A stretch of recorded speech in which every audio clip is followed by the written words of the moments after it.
Rod's been good, but not great yet. And Joe, the guy who has really consistently hit for the Yankees from the very beginning of the season, second baseman Robinson Cano. Well, John, normally when you think of the Yankees, you think of Derek Jeter and Alex Rodriguez. But I'm going to add Robinson Cano's name to it. He was the American League Player of the Month for April.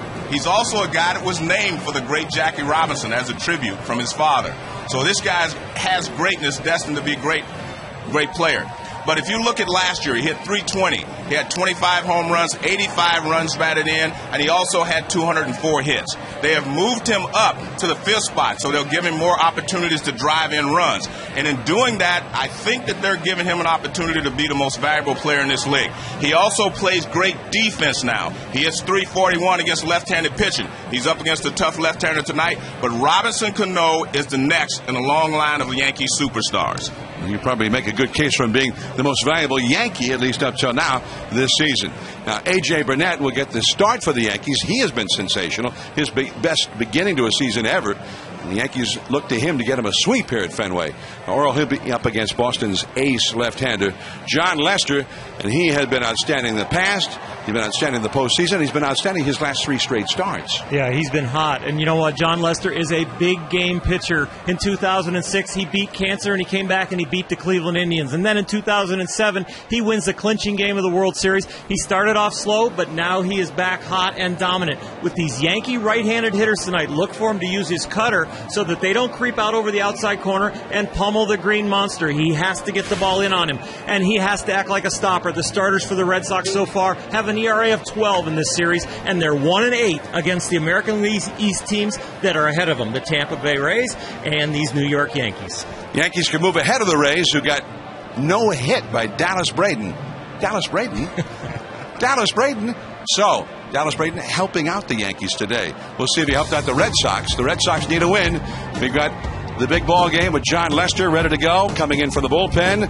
And here we go, Yankees and Red Sox from Fenway Park. Jeter will be coming up when we come back.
Taco Bell. Think outside the bun.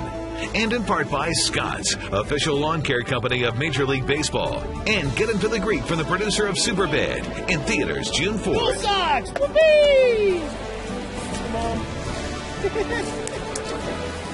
Yes. Hi, Mom. Happy Mother's Day. 2010, and we spend it at Fenway Park with the Yankees and Red Sox. The Red Sox take the field as Derek Jeter gets ready on deck. Tonight, players will be wearing pink wristbands, and all uniforms will have pink ribbon decals, and some players will be using pink bats, all to promote MLB's initiative, Going to Bat Against Breast Cancer. Fans can log on to MLB.com to bid on game-used autographed bats to help raise additional funds. Joe Girardi, Yankee manager. They won it all last year, and they're off to a much better start this year than last. Mark Teixeira standing right in front of him. He'll be coming up in this first inning. Here is the Yankee batting order turned in by Joe Girardi, presented by Taco Bell. Derek Jeter at shortstop. Nick Swisher having a big month of April. He's in right field.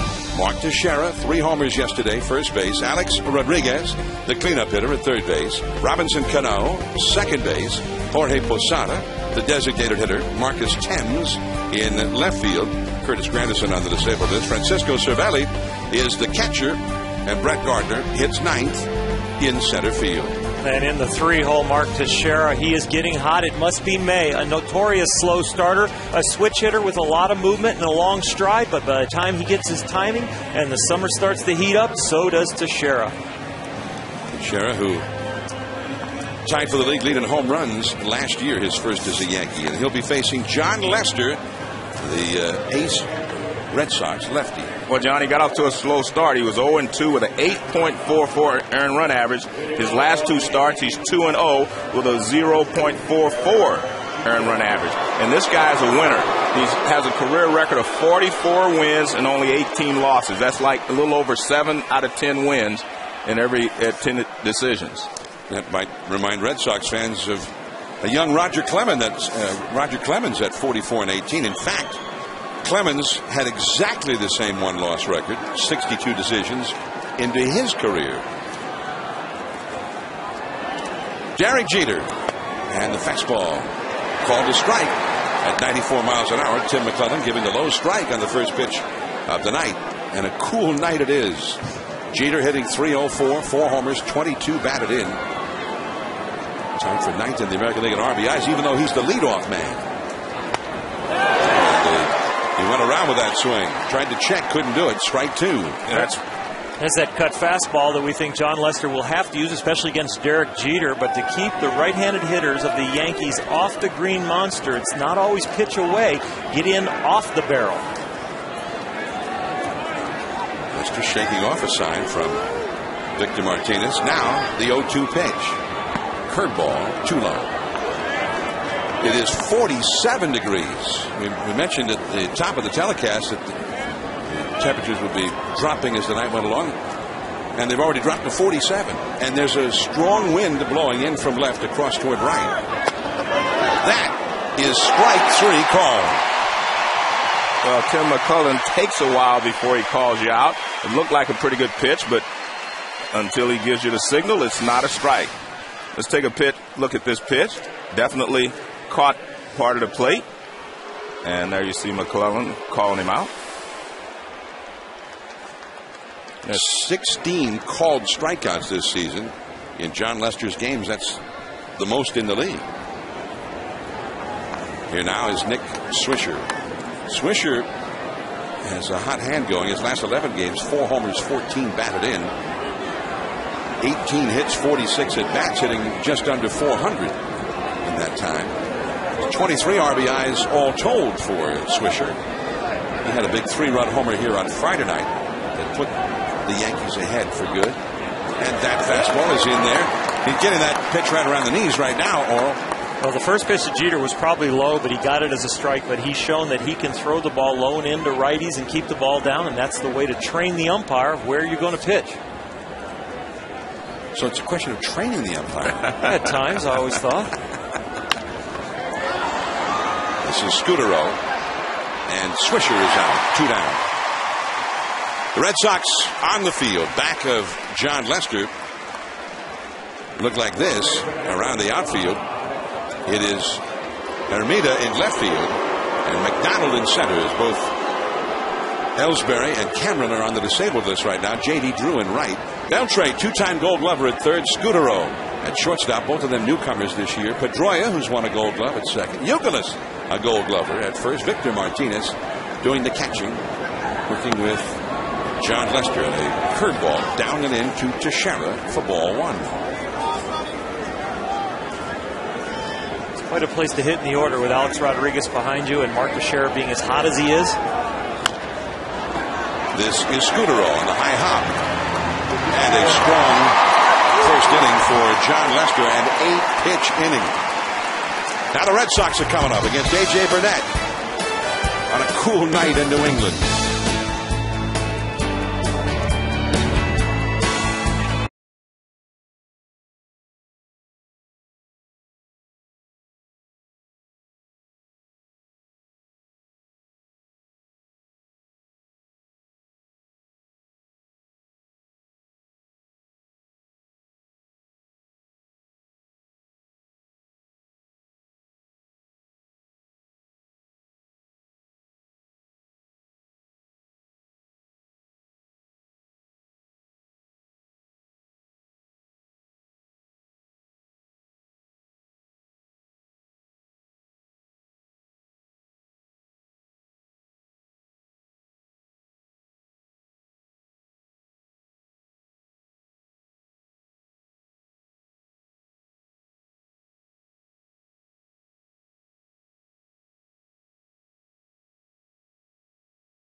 Red Sox manager.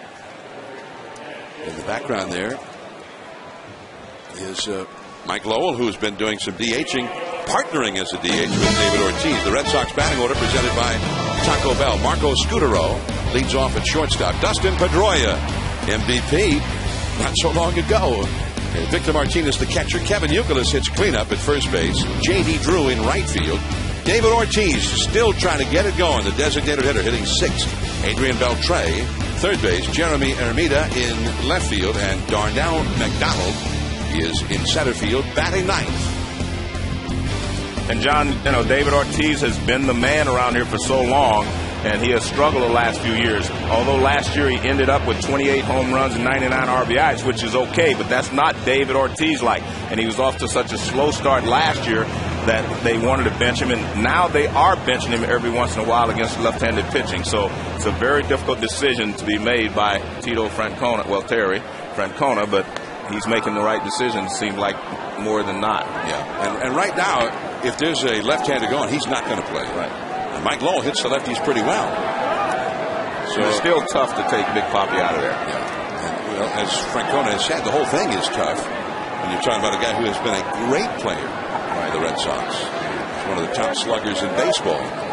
Here's Marco Scutaro. And that is ball one. Scutaro, acquired as a free agent in the offseason. He is hitting .282, 2 homers, 7 batted in. Red Sox one game below 500 as the evening begins. 15 wins, 16 losses. Scutaro shows bunt and takes a called strike. As A-Rod came moving in from third. Yeah, one of the things with the wind, with the paper blowing behind A.J. Burnett, that is very distracting to the hitters. I love that when I was pitching. I mean, throwing it as soon as that paper blows right across there, Joe. Now I'm starting to wonder what else you might do. That's a fair ball down the left field line. Thames cuts it off. Scutaro with a big turn, but he'll have to hold. Cano came up ready to throw back to first, but Scutaro was back to the bag. with a leadoff single, and Pedroia is coming up. Well, A.J. Burnett will have to pitch around that leadoff single, but he has been hot of late. The best start of his career, 4-0 with an ERA under 2, and he is keeping the ball down more, throwing more two-seamers, and using his breaking ball more as an out pitch. So pitching with his fastball to get ahead and keeping it down, but then showing the mystery of the breaking ball, not overusing it to finish hitters off. Well, he hasn't had a lot of success here, so. No, he has not. But that's a formula for success. Well, he has especially not had success here since becoming a Yankee. He had a lot more success as a member of the Blue Jays coming here. I don't think the Yankees care about that. Well, they may have cared about it when they gave him a big free agent contract and said, hey, this guy's been great, and he's especially been great against the Red Sox. Not wearing a Yankee uniform so far. And a foul out of play by Pedroia. So, Pedroia with a count of 0-2. Dustin Pedroia hitting .292, and he leads the Red Sox with 7 homers and 21 runs batted in. Well, Johnny made it known to the world that he wanted to hit over 20 home runs. He's hit 17 and 15 in his previous years. Said he wanted to hit over 20 home runs, and he's well on his way.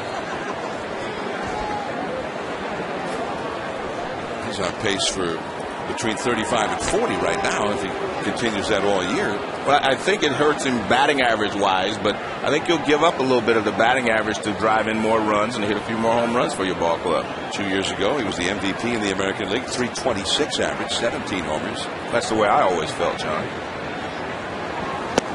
Ooh, there's that big curveball that Orel was talking about. Got him, one away. Well, all fastballs so far until the finishing pitch to Dustin Pedroia. And you see it looks like that fastball away, which was the pitch before. And then when the curveball comes off of that pitch, watch this. Almost the same window, but tremendous drop and finish at the end. So it's a window thing. It's the visual window of the hitter is what I'm thinking about, and where the ball's released and it's coming down there, and the smaller the window, because you keep throwing them out of that same little spot, you make them break different directions out of that visual window, maybe you get them out. I'm glad I didn't think about all that. No, you just see ball, hit ball, and Exactly. have some of the best eye-hand coordination in the world, but other than that, it wasn't that hard, was it? No, but I agree with you that it does just, I mean, if you... Well, that's why you change eye line, you knock a guy down, you do all the different things. You got to change their eyes. Here's Victor Martinez. And a ball missing very badly. A fastball from A.J. Burnett. Victor Martinez was off to a real slow start, but he's hit a couple of home runs this week, and they're hopeful that he's going to get going now. He's one of those guys who can hit a lot of home runs and drive in a lot of runs in a short period of time. He hit a home run here on the Friday night ball game. That one is not hit hard. They get the lead runner. Jeter covering on the throw from Cano. Scutaro retired, out number 2. Yankees afield, back of A.J. Burnett. Let's take a look.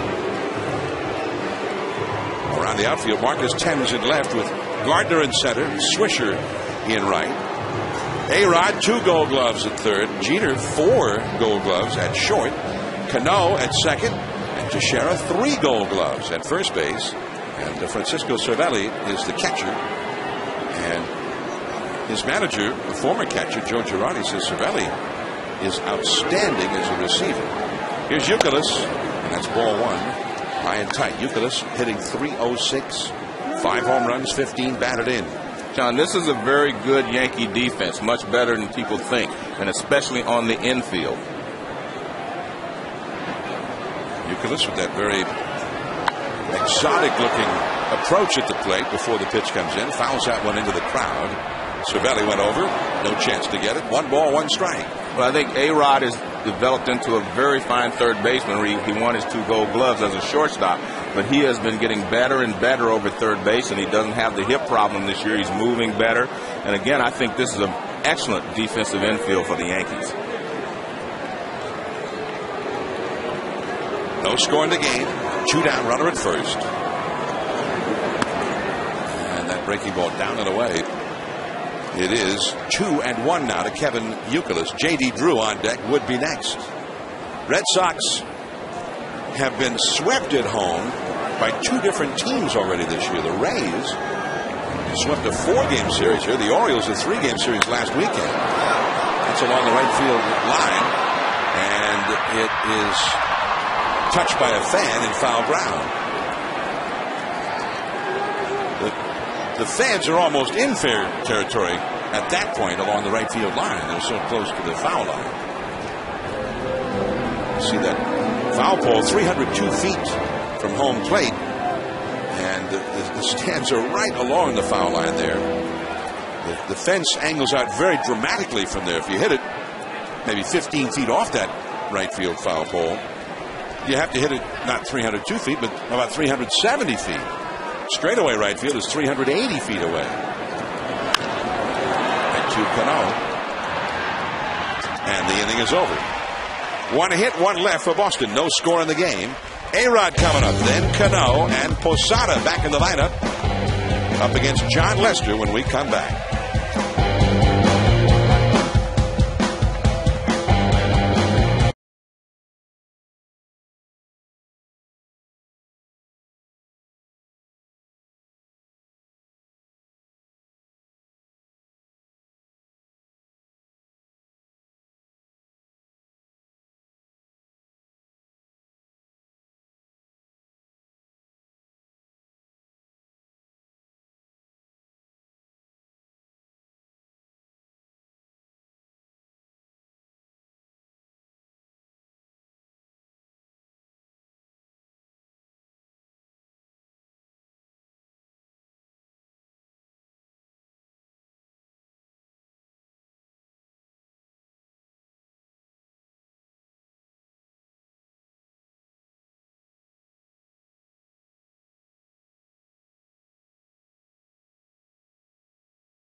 Now the Yankees into the second inning against John Lester. No score in the game. Alex Rodriguez, the hitter, toward the middle. Scudero far to his left, throws him out. 1 pitch, and that's all for A-Rod. Well, this could be a theme tonight against the right-handed hitters for John Lester, running the ball inside. You think, oh my God, I want to keep the ball out of left field. Kia Motors K-zone. It was a ball, but it was an outstanding pitch. Jam shot grounder. Want to keep the ball to left field? That doesn't mean pitch them away. It means keep them honest in and jam them, and don't let them go outside to hook the ball to left field. So now Lester, with 1 pitch, has 1 out, and here is Robinson Cano. Cano got hit by a pitch thrown by Josh Beckett of the Red Sox here, right on the side of the left knee in Friday night's ball game, and had to leave the game. And they thought he might be out for the rest of the series at least. But then he felt much better yesterday and went to Joe Girardi and said, listen, I feel fine. I want to be in there. Girardi said he was convinced that Cano actually did feel well enough to play, and he was in there as the designated hitter. Tonight back in at second base. 2-0 the count, and that is in for a called strike. Friday night took this 92-mile-an-hour fastball from Beckett. Ooh. Off the left knee. What's that feel like, Joe? I've never been hit on the knee, especially the back knee. Man. But it looked like it got him right above it. Maybe there is some, was not right directly on the bone. A little meat. Yeah. He's hitting 341 against left-handed pitching, which is awesome for, left-handed hitter. But he was off to such a good start in April. He was player of the month in April, but he struggled here in May. He's hitting 185 here in May, so he has slowed down a little bit. So he slowed down, and he's still hitting 348 for the season. So that gives you an idea of how hot he was. 2-2 the count. He struck him out. As I said in the opening, he's up against a tough left-hander tonight, even though he was hitting 341 against all the other left-handers. This one is, Lester is a very tough left-hander. I mean, here is the cutter away. He throws you a two-seam fastball. He throws you a four-seam fastball, a cutter, a change, and a curveball. And there's just a rear back and let it go fastball. That's his 95-mile-an-hour fastball.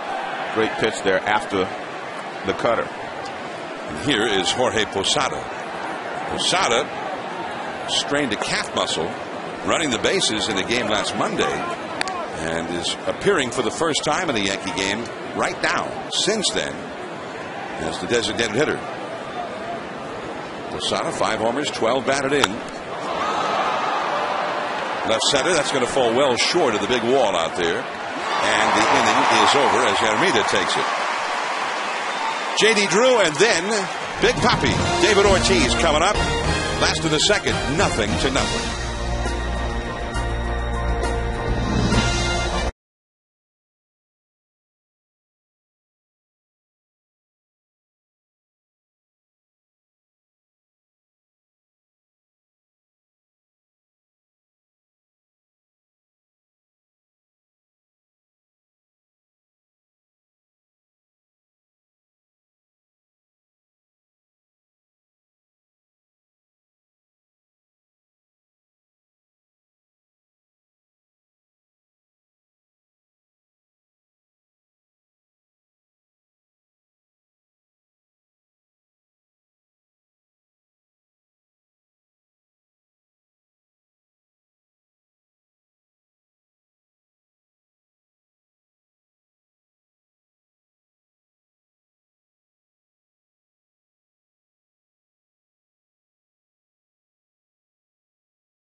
It's like the state fair is in town every time the Red Sox have a game outside Fenway. And inside the historic ballpark, this is the scene on a cool New England night. Smash right past Burnett off the bat of J.D. Drew. And for the second inning in a row, the Red Sox get a leadoff single. And here comes David Ortiz.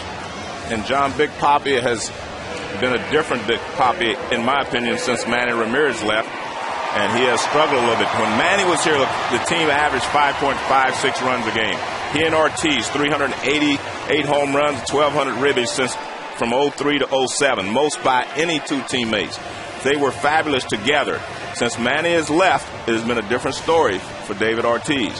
And I know he doesn't want to use that as an excuse or whatever, but he has struggled. Although he ended up hitting 28 home runs, 99 ribbies last year, he got off to a horrible start last year, and he's off to a slow start again this year. It's 0-1. Just coming right after him with the high fastball toward the inside. They're not using the shift. Normally with David Ortiz, you'd see a little bigger shift, even with a man on first base. You'd see the second baseman, Robinson Cano, shifted more over into the hole. Joe Girardi employing something a little more straight up. And that is up and away. 1 ball, 1 strike. Those 5 years you were showing, Joe, it'd be as if the two of them for 5 straight years averaged 39 homers and 120-something RBIs together. Each. Yeah. But, I mean, Jason Bay took up a lot of the slack that Manny left last year. But he is not the year and a half he played here. But he is not the presence that Manny Ramirez is. I mean, very few hitters have been over the course of their careers. But Bay did hit 36 homers with 119 RBIs last year. It is 1 full season with the Red Sox. David Ortiz. Now, he does have 4 homers even with just a 178 average. He had no home runs at this point last year. He did not hit his first until May 20th. And Burnett is very high. 3-1 the count.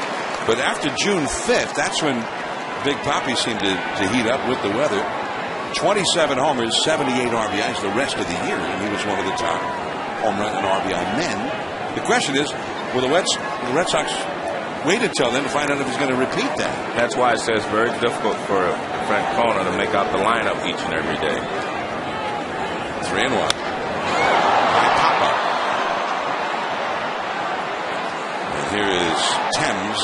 And he had to travel a circuitous route to go get that one with the winds howling through Fenway right now. But on a 3-1 pitch, Papa. Well, they came after him with all fastballs. I mean, they're just trying to overpower Papi now. It used to be you'd overpower him on the inside part of the plate if you throw him the fastball. Now they're just trying to throw the fastball and get it by him. And you can see he was late, as you said, on the 3-1 fastball, although it was away a little bit. But that's one of those that you can reach out and hook, as Oral was saying. That is interesting, too. A.J. Burnett has been trying to keep the ball down all through the early part of this season. And right there, Papi, 4 out of 5 at the top of the strike zone, at least attempting to get there. So they not only want to throw hard, but keep the ball up. But you could see when he went back to the dugout, first guy to pat him on the back was Terry Francona. Drew at first, 1 out. Adrian Beltre at the plate now.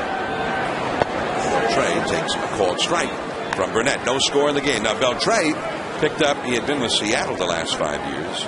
In his 5 years with the Mariners, his average season, 21 homers, 79 batted in, but always one of the top defensive third basemen in the game. And they thought, well, let's get that glove in here. Maybe he'll hit a little bit better at Fenway versus the ballpark in Seattle. But so far, he's not hitting for any power. He's only got 2 home runs, albeit with a high batting average. But the defense is what has been troubling. He's made 7 errors. He's made more errors than anybody at any position. Well, the offense can pick up over the course of the summer because it's going to get warmer, the ball's going to carry more, and he's going to hit a few more home runs. Defensively, he's made mistakes now. I don't think he'll make the rest of the year, but he's already hurt the team with those 7 errors. And moving up is J.D. Drew. So the wild pitch. And now the Red Sox, for the first time, have a man in scoring position. J.D. Drew got off to a slow start as well, John. And he was struggling along with Big Papi, but he has really come on lately. And I think one of the reasons he's not taking as many pitches. He was taking a lot of pitches early in this season and getting behind an account. Now, as he did here in this ball game, first pitch he saw, fastball right back to the middle for a base hit. So it's 1-2 to Beltre with a runner in scoring position now. Armida, a left-handed hitter on deck. And a foul out of play on that high fastball. By the way, that wild pitch by Burnett, not so strange if you're a Yankee fan. You're used to it. He led the American League with 17 wild pitches last year, and that's his 3rd already this year. He can be wild at times, lose his release point. A big, tall guy that can lose the rhythm in his mechanics, even throw wild pitches with his fastball, but most of those are from his breaking ball. As was this one tonight. Ooh, the hammer put him away. Second strikeout for Burnett. 2 down. Coming up tomorrow, Major League Baseball coverage continuing. Games both tomorrow and Wednesday. Monday night, the Yankees in Detroit up against their old teammate Johnny Damon and the Tigers. ESPN Monday Night Baseball presented by Sears Lawn and Garden at 7 Eastern. Wednesday, Tigers-Yankees on Wednesday Night Baseball presented by Captain Morgan. Sergio Mitre up against Dontrell Willis tomorrow night in Detroit on ESPN at 7. Mitre will be making the start in place of Andy Pettitte. They're going to bypass him on start. The Yankees will have on Wednesday Phil Hughes and Jeremy Bonderman. Hughes has been outstanding. Young right-hander just getting better and better. Hermida a little late on that high fastball. 1 ball, 1 strike. You talked about the Red Sox, building their team, run prevention, more defense, etc. The Yankees just said they wanted pitching. All they cared about was adding to their pitching staff. And they brought in, obviously, Javier Vazquez, who has not pitched as well as he's capable.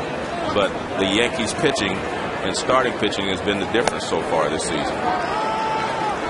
2-1 the count. Well, they brought in the 2 free agent aces last year in Sabathia and A.J. Burnett.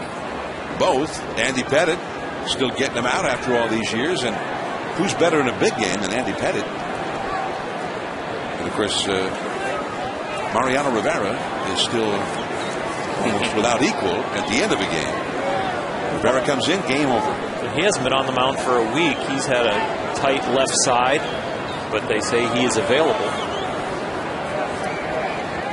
Jeremy Hermida, former first-round draft choice of the Florida Marlins. And time taken now, and Cervelli's going to go out and talk to A.J. Burnett. And that often happens when Burnett is on the mound, no matter who's catching. A lot of discussions between the catcher and the pitcher. And is that because there's a little lack of a meeting of the minds about what pitch to next throw? It could be, and also with a man on second, you might change the signs up or forget what it is after I shake off. Back goes Thames. He lost it. Scoring is Drew. To second is Hermida. 1-0. Red Sox. Marcus Thames just lost that one.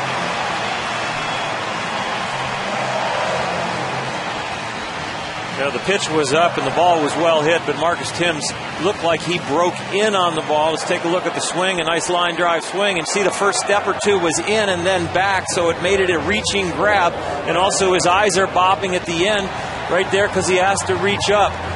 If he could have made a jump to go back or stay neutral, a lot of left fielders and center fielders will stay neutral when the ball's hit until they get the exact read, but a couple steps in trying to prevent the line drive base hit in front of him, the ball goes over his head. The official scorer at Fenway rules that an error. And a curveball to Darnell McDonald, and it is 0-1. So that would have been the third out if he'd caught it. The Yankees are banged up right now.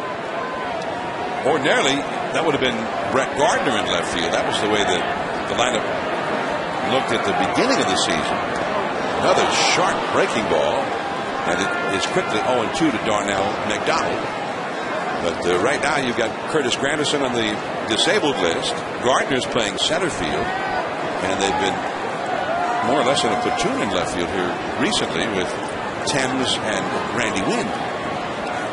Randy Winn is an excellent outfielder, but Thames has been used primarily as a designated hitter. Errors have been not part of the Yankees' repertoire so far. That's a swing, strike 3. An unearned run puts the Red Sox ahead on Mother's Day 2010 from Fenway Park. Marcus Thames will be coming up against John Lester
Presented by Taco Bell is brought to you by Toyota and Kingsford Charcoal. Slow down and grill. And some shots, current and former, of Faneuil Hall. A marketplace and meeting hall since 1742 was once the site of several speeches from such as Samuel Adams and James Otis, as well as a well-known stop on the Freedom Trail. So check it out next time you come to Boston. Sometimes referred to as the Cradle of Liberty. I'm John Miller, along with Joe Morgan and Oral Hershiser, your Sunday night telecasters on Mother's Day 2010. And John Lester, who's had 2 8-pitch innings in succession, faces the 7th-place Yankee hitter, Marcus Thames. And they got that off the end of the bat. And on the warning track, Hermida, 1 away. Thames has got extraordinary power. Not many guys who are stronger than him, and generally puts on an incredible show in batting practice. Well, the wind is blowing across, from the foul line in left field toward right field, so it will knock some of those balls down. So I thought he hit that one better, even though he got it off the end of the bat. It doesn't take much to get it up on that wall here in Fenway. Thames came in hitting .433 in limited duty. That was his 31st at bat of the year. So he's gone, and Francisco Cervelli comes up now. Cervelli had a chance to do a lot of catching this week with Posada being on the shelf. Girardi just loves Cervelli's abilities as a receiver. The way he blocks balls, frames pitches, calls the game. Got a very strong arm. But he also loves the hitting that he's provided. Cervelli did something here at Fenway this weekend that no other Yankee catcher had done since 1957. That's put 5 RBIs on the board. That was yesterday against the Red Sox. So Yogi Berra, a Hall of Famer, the only one to have done that since 19. In fact, he did it in 1957. Nobody had done it since then. Not even Posada. You would have figured Posada would have had a game like that somewhere along the way against the Sox after all these years. 3-0 the count to Cervelli. Cervelli is hitting .429. Now, the beating that he took in spring training, the reason he has that oversized helmet on is because he got hit in the head in spring training. A lot of times, guy gets hit in the head, backs down a little bit, but hitting over 400, there is no fear in those eyes. And that's the low strike. He was headed to first base, but McClellan said, no, that's a strike. What's K-Zone say? Kia K-Zone has it as a strike. Remember the first pitch of the game that Derek Jeter was down there. Derek shook his head, and Cervelli's grimacing at that one. K-Zone agrees with Tim McClellan. Well, the reason K-Zone agrees with Tim McClellan is not where he catches it, it's where it crosses the plate. And we see him catch it low. It looks like it's low, but it crossed the front of the plate. It was up and high enough for K-Zone to register it as a strike. Catcher's, 4 feet behind home plate by the time he catches it? And the ball always drops. People think that the ball just stays straight all the way through. It does. I love it when a hitter's arguing for the strike zone. I love it. No, I mean, it's just right. It is what it is. I wish that pitch gets called all the time. The strike zone being bigger would speed up games and make it more exciting, I think. Here's Brett Gardner, off to an excellent start, hitting .348. He got the same batting average as Robinson Cano. Although Cano's got 9 home runs to go with his .348. Gardner 1 home run.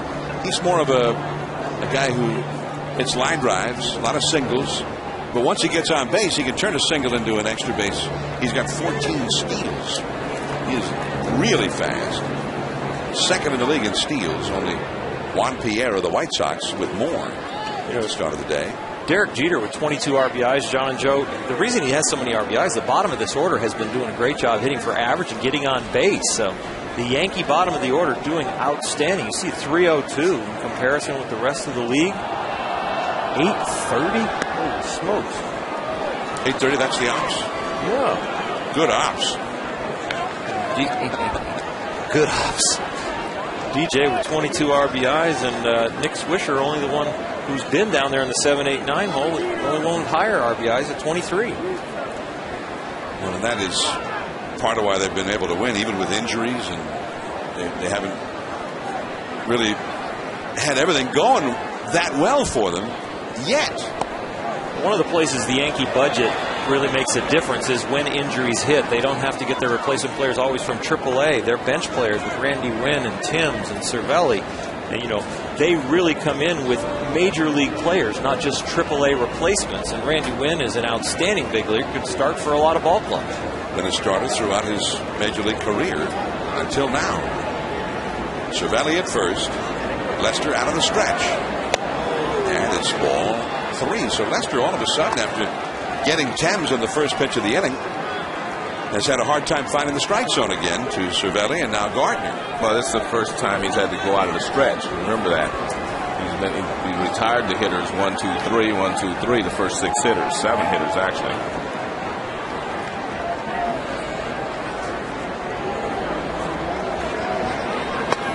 And a fastball for a strike, 3-2 now to Gardner with Jeter on deck.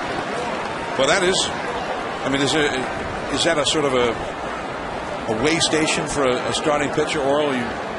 You're getting guys out, but you haven't worked on the stretch yet. I mean, things change a little bit when you're in the stretch for the first time. A little different rhythm, having men on base, making pitches to a left-handed hitter more than predominantly right-handers up until that point. 3-2 the count. Red Sox lead 1-0. Cervelli is running. And a foul off the left field line. So Girardi is showing a lot of faith in Gardner's ability to get the bat on the ball, even against a tough strikeout pitcher like Lester. Sending Cervelli. Gardner has struck out 10 times. He's had 89 official at bats. John Lester has 2 pickoffs this year, but Brett Gardner is a tough out with 2 strikes. More hits than anybody with 2 strikes. He fouls that one back. Still 3-2 the count. Cervelli will go back to first again. Well, he's got almost 2/3 of his hits this year have come with a 2-strike count. Red Sox ahead 1-0 as we play the 3rd inning here. Lester running into a little bump in the road for the first time. And a hot dog wrapper started to invade home plate, so Gardner grabbed it, rumpled it up, and tossed it away, indicating that it was a distraction for him. Cervelli leads from first, not running. Fouled again. Cervelli's got a little Johnny Damon in him here, the way he's fouling these balls off, kind of waiting as long as possible. Gardner here just taking it and slashing at it. Remind me of Johnny Damon's approach when he played for the Yankees and the Red Sox. Gardner has fouled off 3 consecutive 3-2 pitches. Youkilis on the bag at first with Cervelli not running. And that's a foul ball. That was like Johnny Damon. Okay. I'll give you that. Thank you, Joe. But then Johnny would foul him off till he got a good pitch, and then he might pull it, drive it someplace. That's true, especially if you go breaking ball or something. He was very good at golfing the ball, or still is over there in that Tiger uniform.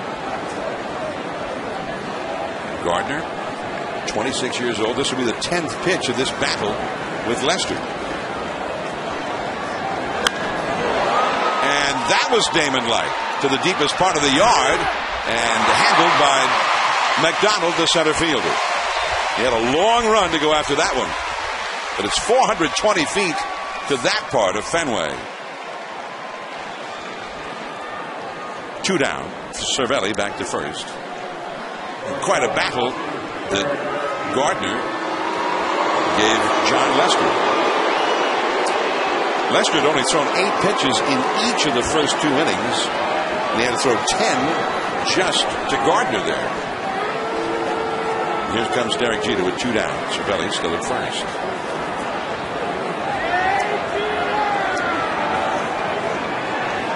Jeter struck out looking his first time. And that one misses down and in. Jeter has such a different approach than anyone else in the game. And I don't think you can teach players to hit like Jeter. Jeter fights the ball off.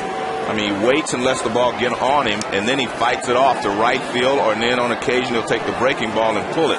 But no one else has the approach that Jeter has, and I don't think you'd want to teach kids to do it because I don't think many people could do it. McDonald, and that's the inning. Jeter clobbered that one, but right to McDonald. A walk and a man left. Pedroia coming up second. Red Sox leading 1-0.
ESPN Sunday Night Baseball from Boston, presented by Taco Bell.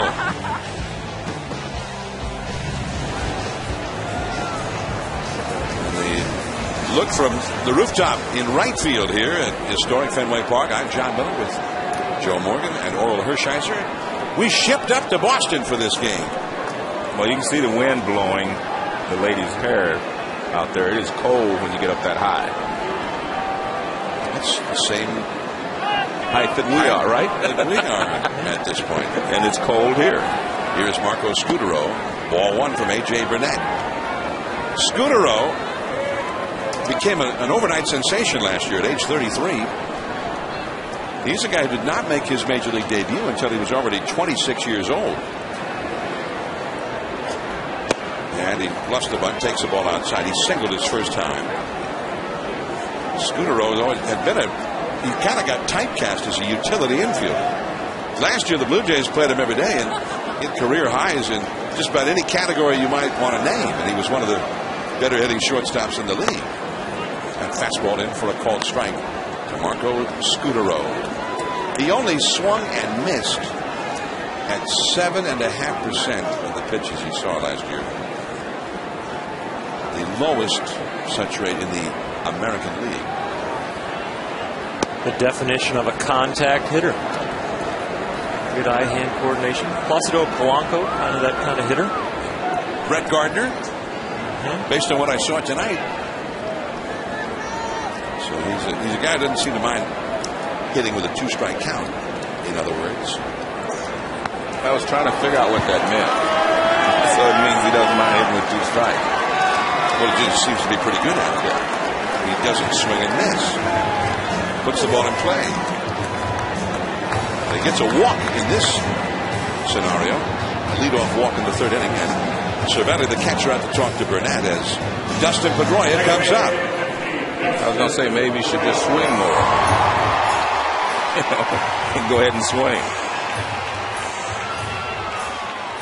He did strike out 75 times last year. 574 official at bats did Scutaro. That's a lot of strikeouts for a contact hitter. Sure is. The guy didn't swing in this one. I take it all back. I was mistaken. I was hoping you would, but I didn't want to go there yet.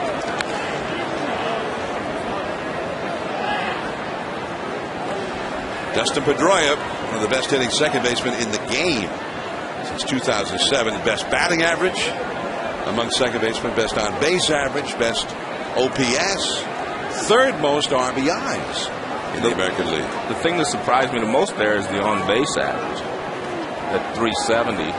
Is, I think it would be closer to 4 to be the best in the league. I'd wonder what Chase Utley and some of those guys would do. Well, they're in the other league.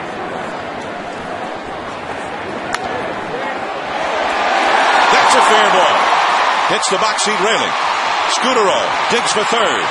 And safe into second is Pedroia. Thames thought about third, and in that little moment's hesitation, may have given Pedroia his opening to turn that into a double. Well, there's no doubt it did, because he would have had a shot at holding Pedroia at first base or throwing him out at second if he would have come up throwing to second base. This ball is a fastball in, and he pulls it right down the line past A-Rod, and fair ball down the line. Now let's see what he does here. He decides that he's going to second base if they don't throw to second base. He's hustling all the way. See, he's watching Tim. See, now he just continues to go when he sees Tim's is not throwing directly to second base. Thames gave that look to third as if thinking he had a play there, and then just belatedly went to second, and that was too late.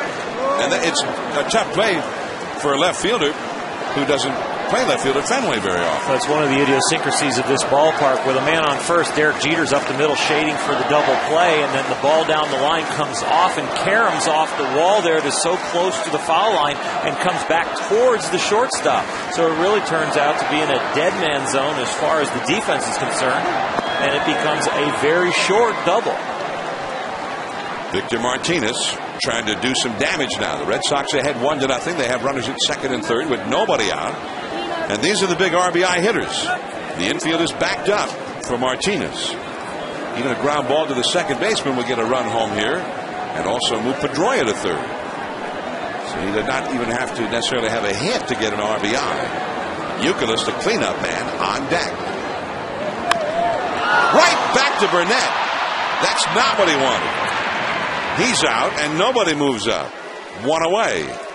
Well, Burnett actually, and there's some booing there, would have had Scudero off third base if he would have been able to catch the ball cleanly. But the fact that he was able to knock it down and keep it from going through the middle holds the runners. Now watch, Scudero's down the line. He's got him right there if he wanted to throw to third, but he didn't catch it cleanly, so he had to come up and just take the out at first base. And you're right, not a good at bat for Martinez, who is one of the better hitters on the Red Sox team. Here is Youkilis. Maybe they weren't booing Martinez. Maybe they were just going into their chant. That ball skimmed off the bat. A foul ball, an accidental foul on a check swing. Strike one. Youkilis grounded out to second his first time. Scudero at third, Pedroia at second, but now with one out.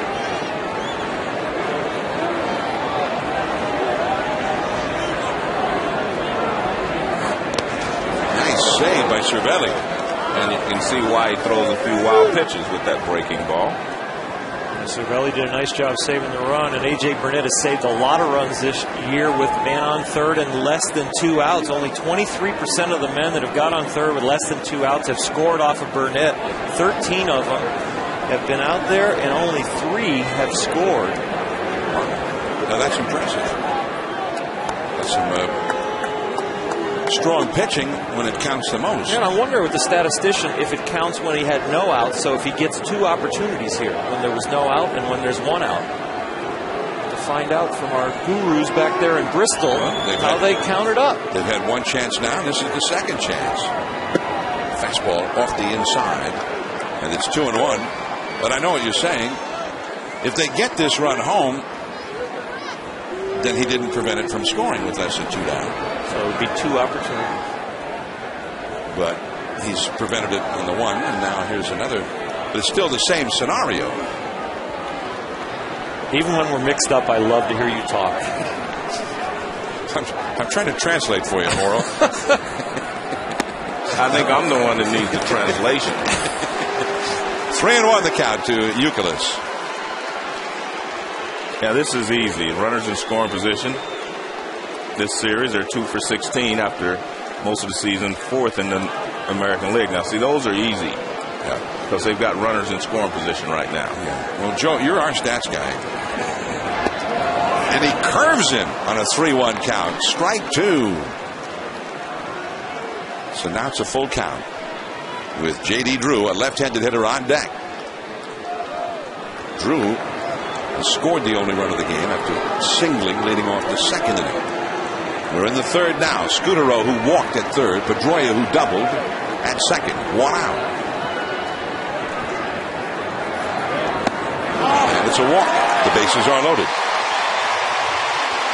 Interesting choice of pitches there.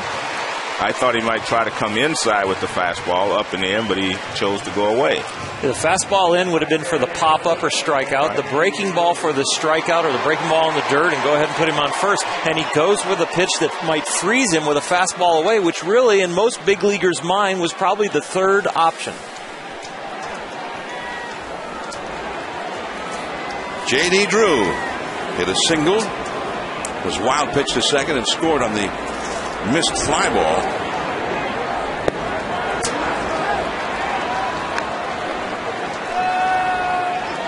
One ball and no strikes.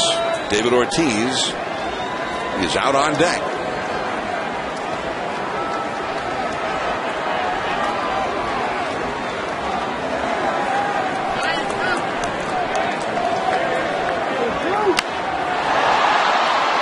In left field, Marcus Thames backpedaling now as the wind carries it. And scoring is Scutaro. Pedroia held at second. Youkilis at first. So Drew gets it deep enough. And Boston has a 2-0 lead. But you can see the adventures out there in the outfield we're going to see on the high fly balls. I mean, that ball was pushed away. It looked like Thames was trying to get behind it so he could get a running start to come to the plate.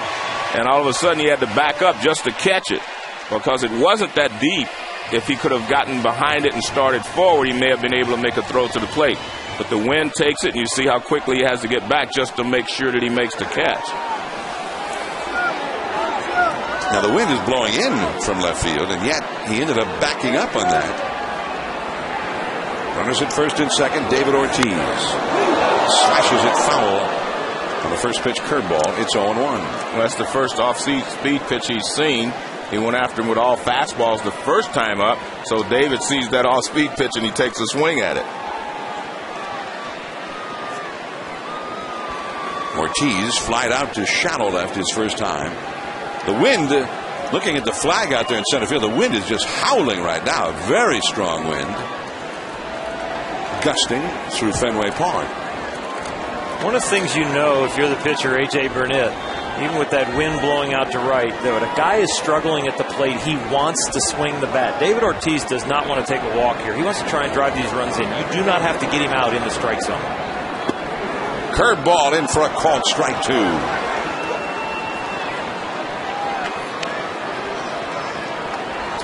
I think in David's case, you know, we talk about him struggling and the struggles he's had. At some point, it becomes mind over matter. You have to force yourself to hit because you can take extra batting practice every day, and it doesn't do you any good. That curve almost hit him. It's something you have to do yourself. You have to sit there and say, I can hit this pitch, I can hit any pitch they throw me. And at some point, you have to just will yourself to swing the bat well. And I think that's what happened to him last year. I really believe that he just finally made up his mind, I'm going to hit. And he just started hitting.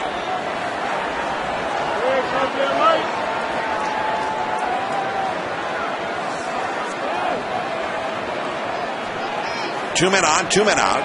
The run is in. He's just giving him one curveball after another here.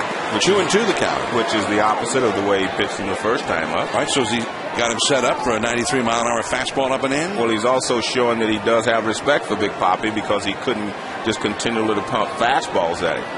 I mean, he's got 2 or 3 different ways he could go. 2-2 the count. Pedroia at second, Youkilis at first. There's that fastball to the inside, but off the plate. Full count. Adrian Beltre, a right-handed hitter, on deck. I'm not so sure if that fastball wasn't to set up the next pitch. I mean, if he could have gotten it up and in, I'm sure he would have taken it. But now he can go with any pitch. He can go with the breaking ball, or he can go with the fastball. Yeah, the target from Savelli was up and in almost for a ball, even though the count was 2-2. Right here, this is the pitch they want to get him out with. Runners go. It's a foul tip. He just barely got a piece of that high 94-mile-an-hour fastball.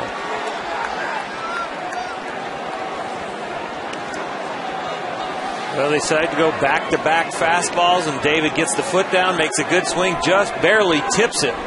But he wasn't late. Let's see, Joe. Yeah, he gets it almost out in front. So yeah, he wasn't late. He just missed it. Yep. So he's seen two fastballs in succession. Pedroia, Youkilis on the bases. They run. Fastball hammered down the right field line into the wide open spaces, and that will cost them a run. It bounces into the crowd for an automatic double. Youkilis would have scored easily had it stayed on the field, but he'll have to go back to third. Pedroia scores, and David Ortiz revisiting the good old days.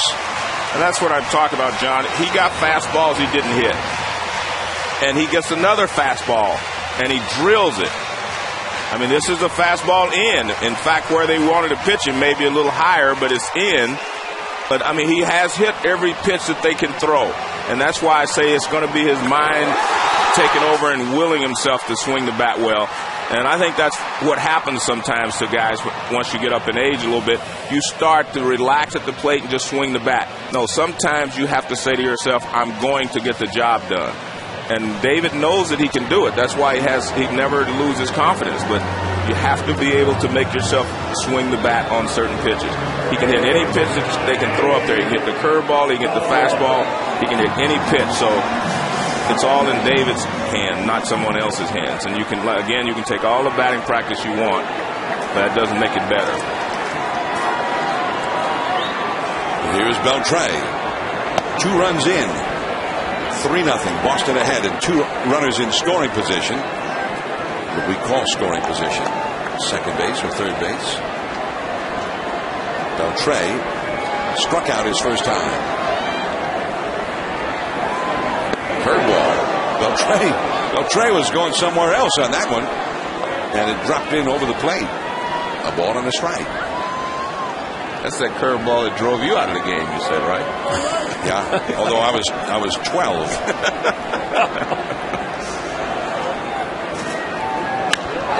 Base hit left center. Youkilis scores.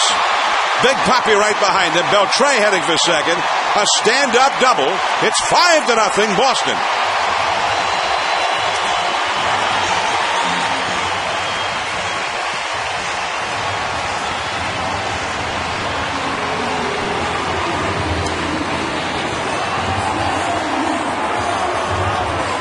Kia K zone shows a fastball up right there, and it goes into the gap.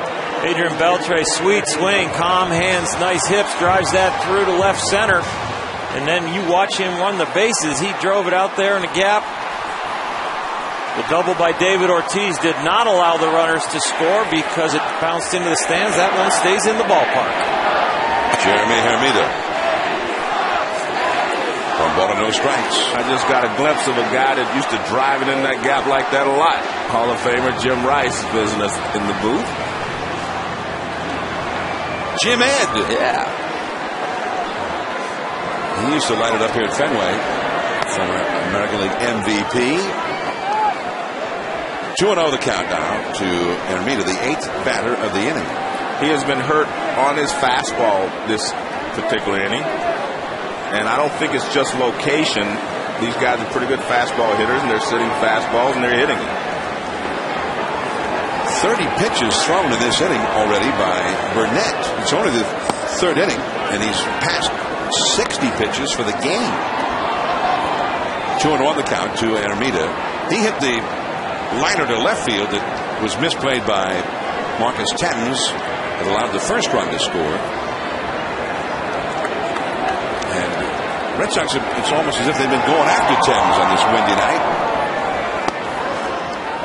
Cervelli came up as if ready to make a pickoff throw from his knees to second base, but ended up not throwing it. That was a timing play because Jeter had snuck around behind Beltre, and that was supposed to be a pickoff, but I don't think he got the grip properly. He was trying to get rid of it so quickly he didn't get the good grip on it because Jeter was there.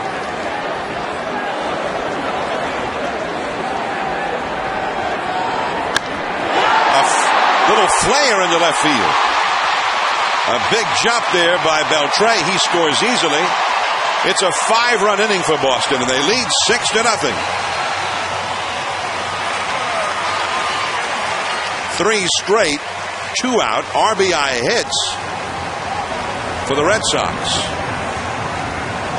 And the Fenway Blues for A.J. Burnett as a member of the Yankees again. When he was a Blue Jay, he was 3-0 with a .4 earned run average here. But the last 2 seasons, not so good with the Yankees. 11.72 earned run average in 4 starts. Before tonight, he's allowed 6, 5 earned in 2 2/3 innings tonight. As McDonald, the 9th batter of the inning, fouls one out of play off to the right.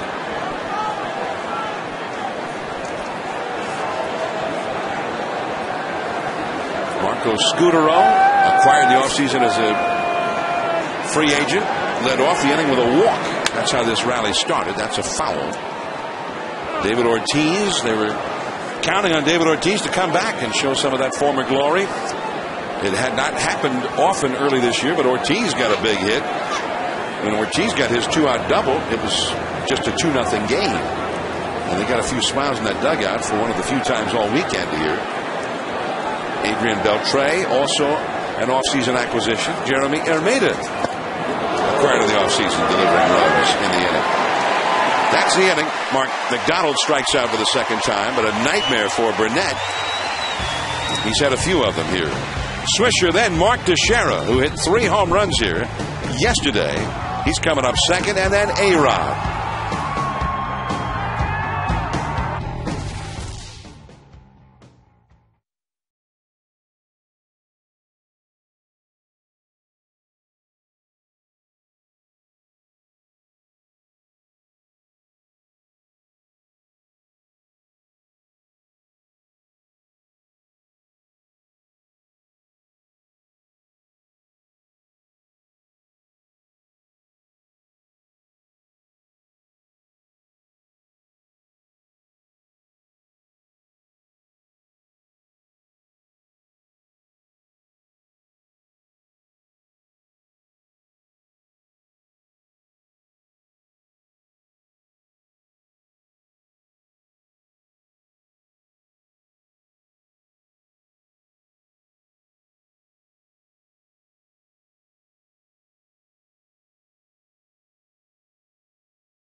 Baseball on our 21st Mother's Day that Joe Morgan and I have spent not with our mothers or with our wives or our families, but with each other. So, Joe, happy Mother's Day again, man. All right, and I want to say happy Mother's Day to my mother, Ollie Morgan, in Oakland, California, and all the Morgan mothers around the country. There's ball one from John Lester. Nick Swisher, Mark Teixeira, and A-Rod coming up for the Yankees here in the fourth. But now the Yankees are trailing 6-0. Now, I met Orel Hershiser's mom at the White House a few years ago when President Bush was in office, and the President and First Lady had a few of us over. And Orel, you brought your mom to that big dinner at the White House. My mom is an ovarian cancer survivor. Here we are with the pink bats and the pink sweatbands for breast cancer. But happy Mother's Day to my mom, Millie Hershiser, at home. And I know Dad's sitting there watching, too. 1 ball, 1 strike. And Swisher takes a ball from John Lester. My mom, Winona, she's watching in Redding, California. Redding. And there you see the pink bats. And for everybody on our crew that doesn't have a microphone, we should wish their mothers a happy Mother's Day. Yeah. And in fact, while we're on the Mother's Day, Tim McCullen wanted me to wish his mother, Betty, who is deceased, he wanted to remember her today. Mike Everett's, Mother Jean, Andy Fletcher's, Mother Carol, and Adrian Johnson, the other umpire, his mother Louise. They all wanted to say happy Mother's Day to their moms. And a lot of people wondered if umpires had mothers, but they do. I'm shocked. When they yell kill the umpire, they must realize that they are somebody's son. 3-2 the count. That ball is hit a mile to left field. Wow. Off the advertising panel above the monster seats. Otherwise, that would have been out on to the streets of Boston. First run for the Yankees.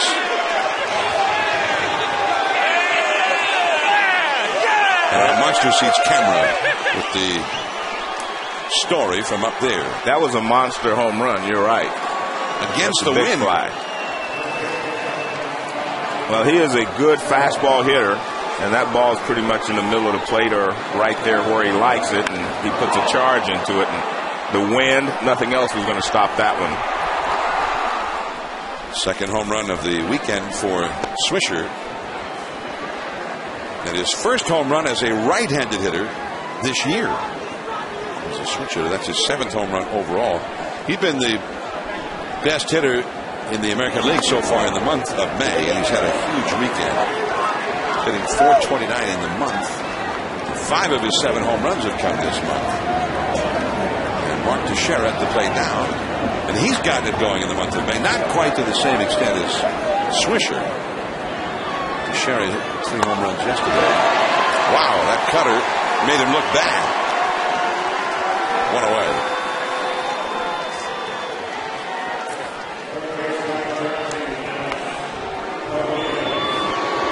One out. Alex Rodriguez is coming up. I'll tell you what, look at the signal where Martinez puts his glove down. Give it to me down there. Watch the execution by John Lester on this pitch. He hits exactly where that glove was. Alex Rodriguez now. Fastball just missing on the inside. A-Rod grabbed it short his first time. 6-1, Boston leading the Yankees. We're in the 4th inning. A lot of time yet for the Yankees to mount a comeback. Especially when you consider how well they have hit during the weekend. Scoring 10 runs on Friday and 14 runs more yesterday. And the Yankees are averaging 6 runs a game this year. Well, when the Yankees, when they have the power that they have throughout the lineup, you can come back from large deficits. That ball to deep left field, way back. That ball is a home run right off the top of the monster and into the monster seats. So Alex Rodriguez just barely.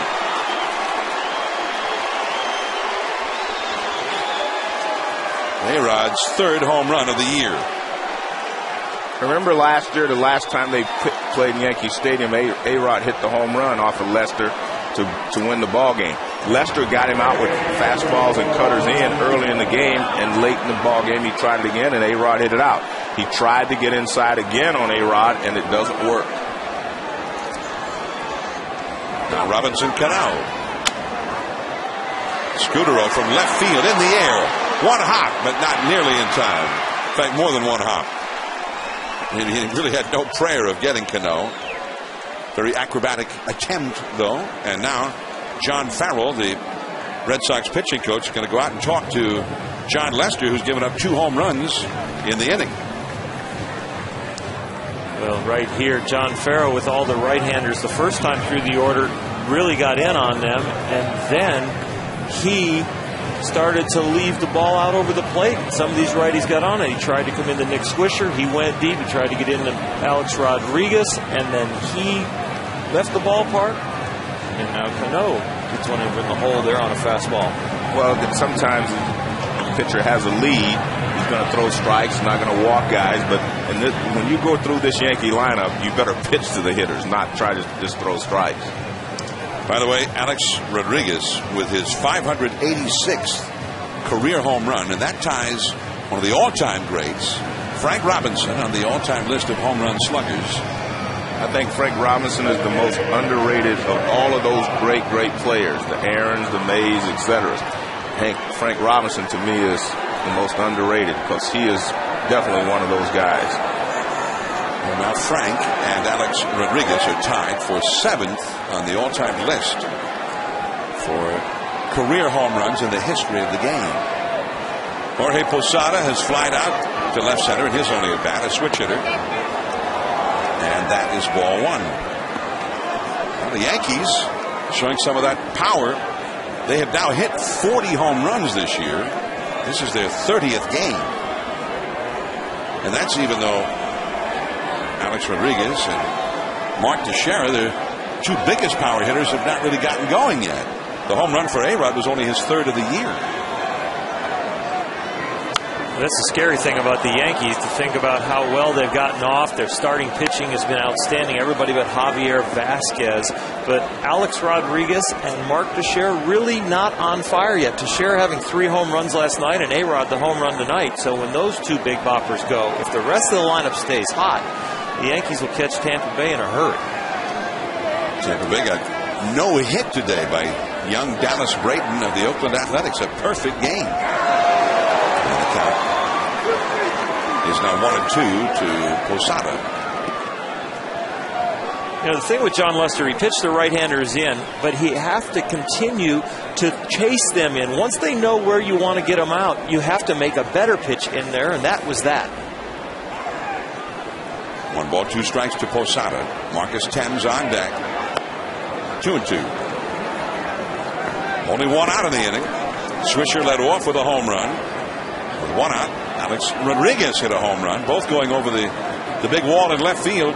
37 feet 2 inches tall, but also very close to the action.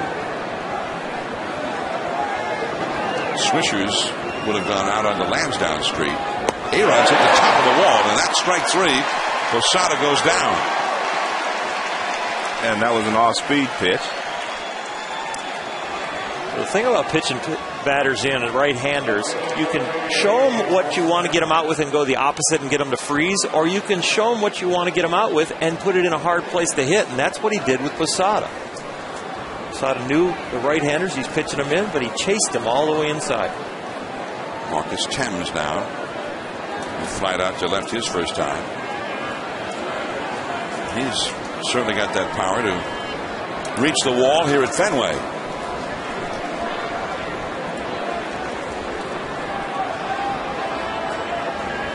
Cano is at first with 2 down. And that is in for a called strike. 0-1 the count. 6 runs, 6 hits for Boston. 2 runs, 3 hits, 1 error for the Yankees. This game kind of brings to mind opening night here in 2010, the Red Sox and Yankees here at Fenway. Game ended up a 9-7 score. And nobody's lead was ever safe that night. And that's a foul.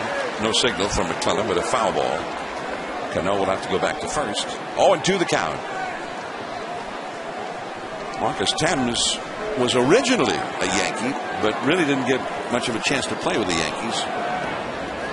And journeyed a little bit with Texas. Was he in Texas when you were there, Orr? No, he wasn't there, but we saw him a lot in Detroit. Detroit, he really put some power credentials together. And back to the bag at first is Cano. I really don't think this is a running situation. John Lester, a lefty with a good move, has 2 pickoff moves here this year. Cano on first. I think with Tim's up that you want to look for the long ball with 2 outs and get the Yankees further back into this game.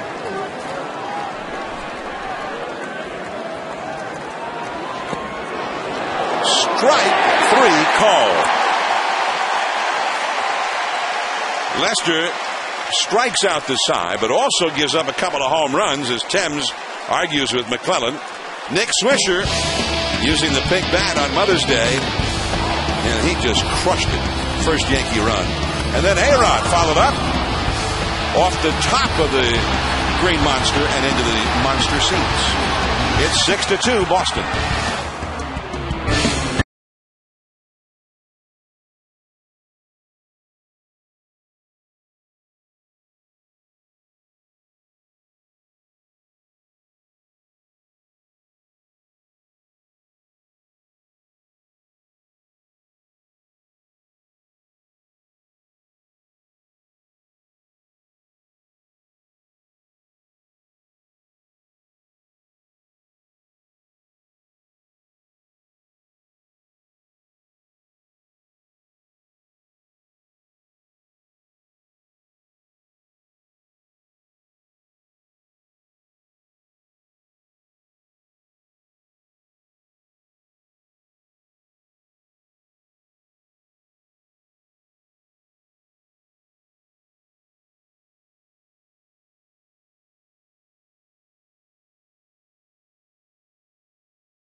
And it's heating up a little bit on a very cold night in New England. Cold for this time of the year anyway. As Marcus Thames vehemently disagreed with Tim McClellan's called strike 3. And eventually, well, they got him out of the way from home plate. Joe Girardi was ejected.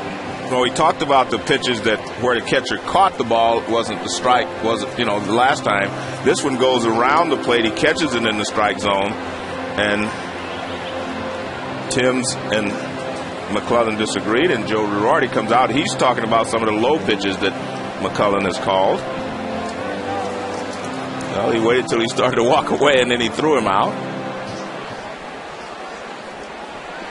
Now, at one point, Girardi made after he'd been ejected and really got into the arguing mode with McClellan, as Marco Scutaro, the leadoff man for the Red Sox, leads off for the second inning in a row. He led off the third with a walk, and that started a 5-run rally. But perhaps with the Yankees coming awake from their slumber in the first half of this inning, they would do well to keep scoring on this night. And a pop-up. That could be tough, but there to grab it is Nick Swisher. And there is one away. Let's go to Steve Berthume in the studio for a Sports Center right now.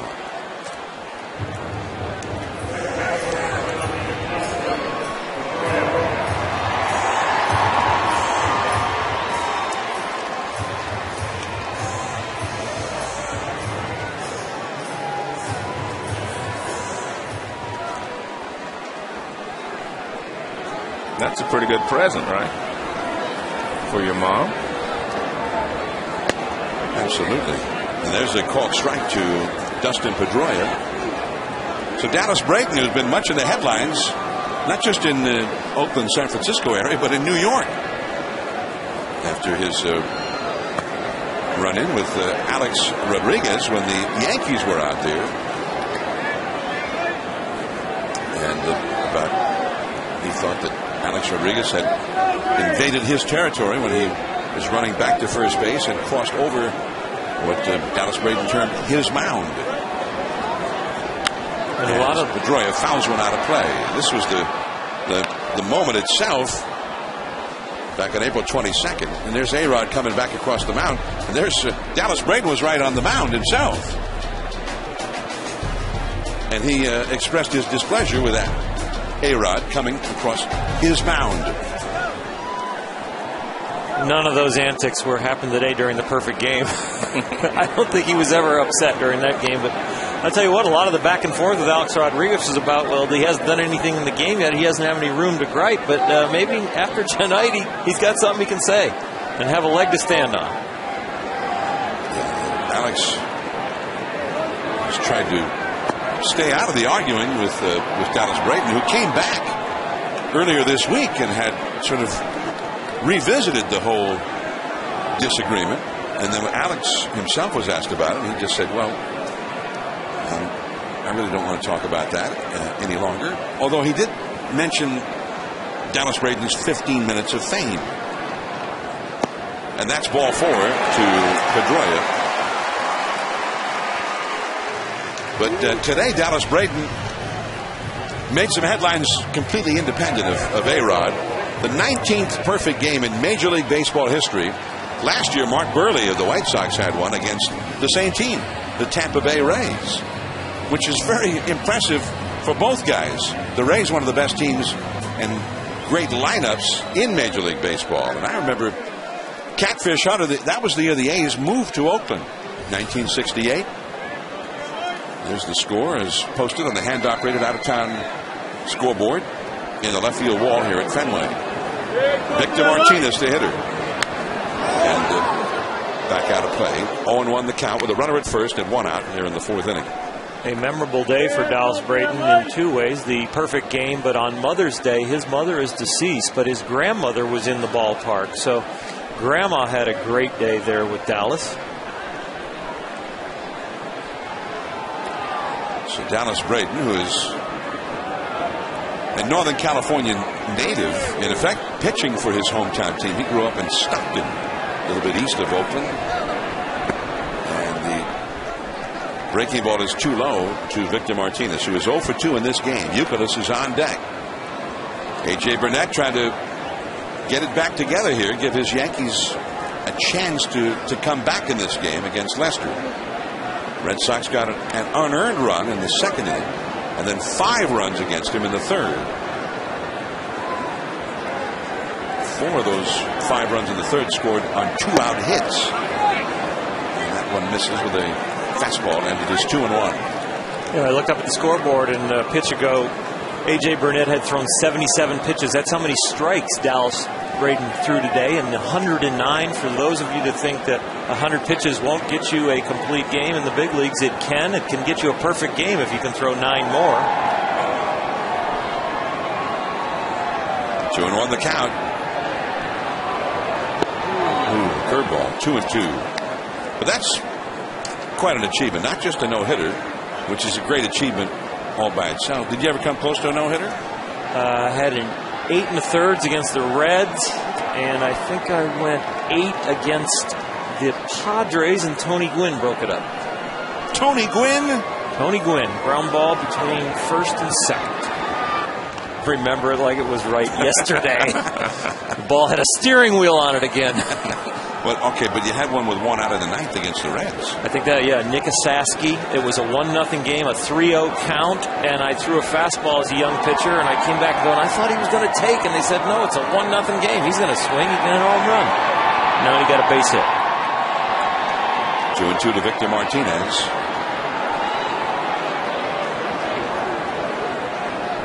Pedroia at first is running. Marcus Thames in shallow left.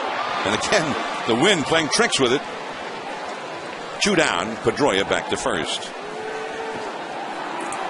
Tuesday night on ESPN's 30 for 30, rapper turned filmmaker Ice Cube explores the tumultuous relationship between Al Davis and the Raiders with the city of Los Angeles. Straight out of L.A. on ESPN Tuesday at 8 Eastern, part of ESPN Films' critically acclaimed 30 for 30, presented by Levi's. Kevin Youkilis was grounded a second and walked, scored a run, and that is a ball outside. Now, see, I grew up in the Oakland, San Francisco Bay Area, Joe, just like you did. The Raiders, to me, were the Oakland Raiders. They still are. Literally, they actually are again. Yeah. But for how many years? 10 years, they were the LA Raiders. And now LA has no NFL team at all. 1 ball and no strikes to Youkilis, the cleanup man for the Red Sox. He walked and scored a run in that 5-run third-inning rally. Check swing, called a strike. 1 ball and 1 strike. But you talk about Joe Girardi getting ejected. At one point, Girardi made a signal with his hands as if to say, you called pitches strikes against my guys that were just this far off the ground, as if he would. And he'd already been ejected. I guess he figured he couldn't get ejected again for arguing balls and strikes at that point. There was no animation before the ejection. It was all after the ejection. I'm sure it was just the subject matter. You're not allowed to argue balls and strikes. And I'm sure Tim might even given him one shot at it going, Joe, you can't go there on balls and strikes or I'm going to have to eject you. It's automatic. And that's when it happened. Marcus Thames was the man who got called out. That's a fair ball by Youkilis. Down the left field line, Thames has to go chase. Pedroia to third, being waved home. The relay to Jeter, he drops it. Pedroia scores, and back to second goes Youkilis. 7-2 Red Sox.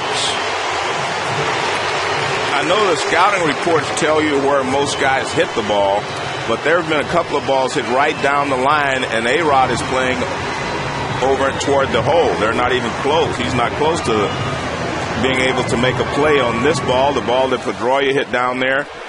See, these balls, look, he's over in the hole. No chance for him to make a play on that ball. That's the way the defense is set up. Not to guard the line or not to even be close to the line. I was always a big believer of the man on first and 2 out, that I wanted 2 hits to score that run from first, so I wanted my infielders to guard the line a little bit more. Give me 2 singles between short and third or between first and second, but don't let the ball go down the line on me with 2 out. J.D. Drew has singled and scored a run, and he has knocked in a run with a sacrifice fly. I'm in 100% agreement with that, but I'm just watching the way that he's been playing all evening. Their defense is set up differently. Yeah, he's way off the third baseline. Of course, he's got the left-handed hitter up there now, but he was way off. Oh, not quite as far, but nearly as far for the right-handed hitter. With Pedroia and also with Youkilis. I mean, that's just a lot of room down there. But that's the way they're playing it. And that is too low. And the count is 2 balls and 1 strike. The first baseman, Mark Teixeira, more or less straight up at first, but not closer to the foul line with the left-handed hitter up. And there's the look at where Teixeira plays for Stephen Drew, dangerous left-handed hitter. Plus, remember, that's his glove side to the line, meaning Teixeira. And he moves to his right on this one. Burnett over to cover, just in time. Drew runs pretty well. Another run for the Red Sox. Burnett, who came in with a 1.99 ERA, has allowed 7 in 4 innings.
Taking hard, he almost fell down. It's over his head for a hit. Cash is rounding third. He scores. Willie Horton rounding third. He scores. Northrop goes into third base. Detroit leads 2-0. Here's the pitch. He swings. There's a long drive to right, and it is a home run for Gibson. A 3-run homer. The Tigers lead it 8-4 in the 8th inning. The great voice of the Detroit Tigers, Ernie Harwell, from the 1968 World Series and again 84, 2 great years in Tigers baseball. He was the first active Major League broadcaster who was honored with the Ford C. Frick Award in baseball's Hall of Fame. He was also an inductee into the National Sportscasters and Sports Writers Hall of Fame. And he broadcast Major League Baseball beginning in the late 1940s, the only Major League Baseball broadcaster acquired in a trade for a player. The Dodgers got him from the Atlanta Crackers, a minor league team, in exchange for a minor league catcher named Cliff Dapper. And he went to the big leagues to work with Red Barber. Ernie Harwell. That's one away. The ball was drilled by Cervelli and caught at shortstop by Marco Scutaro. And there is one away with the Red Sox ahead 7-2 as we start the 5th inning. But Ernie Harwell passed away this week at age 92, and we will all miss him. Ernie Harwell, one of the great voices of the game and one of the great gentlemen of the game, a great storyteller and somebody who befriended so many young broadcasters and young ball players along the way and to help them achieve their dreams. Ernie Harwell, a treasure, and we will all miss him. Well, he visited us on several occasions when we were in Detroit, and it was always an honor just to have him in the booth, because, as you say, he was truly a gentleman at all times. And not just a baseball broadcaster, but a man of varied and eclectic interests. And he was a prolific songwriter. He wrote over 60 songs that were recorded by various recording artists. But one of those times when he came on with us, Joe, we asked him about that, about his songwriting, and he said, "Yeah, I've had more no-hitters than Nolan Ryan." Well, I'm glad he got traded to Detroit, because in 1968, when they won the World Series, I used to listen to him all the time. I was a 10-year-old living in Southfield, Michigan, and his partner was Ray Lane, and they had this record album, 33 1/3, believe it or not, back then, The Year of the Tigers, by Ernie Harwell and Ray Lane, and it was absolutely amazing. And I grew up, I had the best 4th grade teacher you could ever have. He brought a black and white TV into the schoolroom, because World Series games were day games. Yeah. I got to watch the World Series game on TV. 1-1 the count to Brett Gardner. Well, Ernie Harwell was with the Brooklyn Dodgers and left the Dodgers to work with Russ Hodges and the Giants in New York. The man who replaced him with the Dodgers, Vin Scully, who broadcasts Dodgers games, of course, to this day in his 61st year. But Ernie, as a Giants broadcaster, actually broadcast Bobby Thompson's famous home run, the shot heard around the world. It won the pennant for the Giants in 51. Gardner almost hit by that pitch. But Ernie was on television, and even though the game was one of the earliest ever to be televised coast to coast, Russ Hodges was on the radio locally in New York. His description of that home run is what endures. And as Ernie himself often said, he said, "Nobody but me and Mrs. Harwell remembers that I also broadcast that home run." That's a base hit to center for Brett Gardner, his first hit. And we'll go to the top of the order for Derek Jeter. And Brett Gardner looks like a completely different hitter than the one I saw a couple of years ago when I first watched him swing the bat in the batting cage. He looks like a hitter now. Nice, short, compact swing.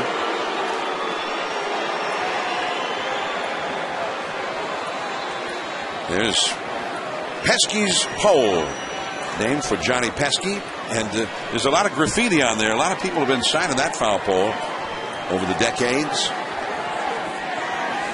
Here's Derek Jeter, who has struck out looking and lined out to center. He's 0 for 2. Lester with a 7-2 lead. Very high for ball 1. Ernie Harwell broadcast the 68 Tigers games that Oral was remembering. And that was the last year that a pitcher won 30 games in a season. Denny McClain was a 31-game winner on that staff for the 68 Tigers. And it had been 34 years since it had been done. And it was, I think, thought by a lot of people it would probably never be done again. Dizzy Dean did it in 1934. Denny McClain had a year that it was the year of the pitcher, 1968. And Ernie was there to chronicle every pitch of every McClain victory up to and exceeding 30. He won 31 games and lost 6. But it was not McClain who ended up being the star of the World Series in 68. It was rather Mickey Lolich who won 3 of those games as they beat the Cardinals.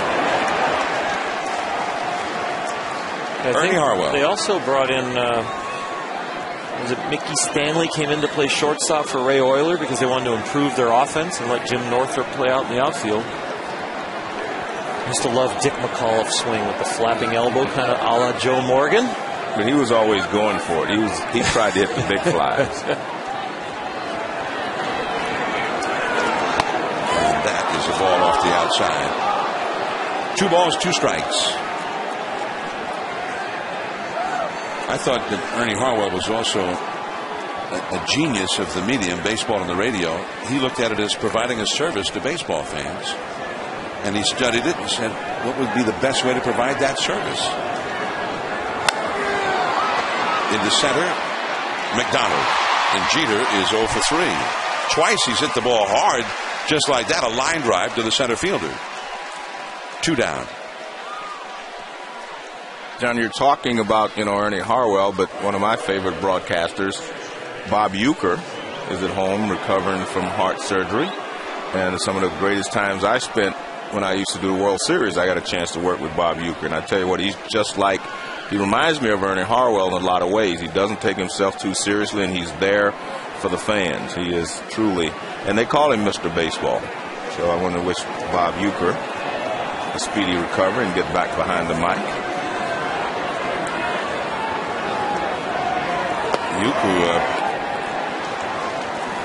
went to Hollywood, made movies. He had his own TV series. What was it, Mr. Belvedere? Yeah. And after we broadcast the World Series game, I'd go with him, and every place we went, it was Mr. Baseball, Bob Uecker. Some of my favorite shows on the Johnny Carson show, the late night show, was when Uecker was on there telling stories and being funny with Johnny Carson. What was that old saying? He was the world's guest every place we went. I mean, Bob Uecker. He lives in Arizona, so I'm sure he's at home recovering in Arizona. 2 down, Gardner at first. Swisher, who homered his last time, at the plate. Right center field, but there is J.D. Drew, and the inning is over. 1 hit, 1 left. 7-2, Red Sox. Ernie Harwell passed away earlier this week at age 92, one of the legendary voices of the game.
MLB.TV, baseball everywhere. Get over 100 live out-of-market games per week in HD quality where available on your computer. Visit MLB.TV for details. From Fenway Park, and there's a called strike to David Ortiz. This is really cool. With Joe Morgan, the Hall of Famer, and the ace right-hander Bulldog, Oral Hershiser here. You guys are like celebrity magnets. And we had Jim Rice, the Red Sox Hall of Fame outfielder, stop by the earlier. Carlton Fisk, Pudge, came by. He of the famous home run in that, what was it, the 75 World Series that beat the Cincinnati Reds. Was that who they played? I forgot. I don't even remember really who they played. Yeah, right. Did they win that World Series? No, they did not. Oh, they didn't win. But it was a big home run. But they didn't win the series. No, they didn't win.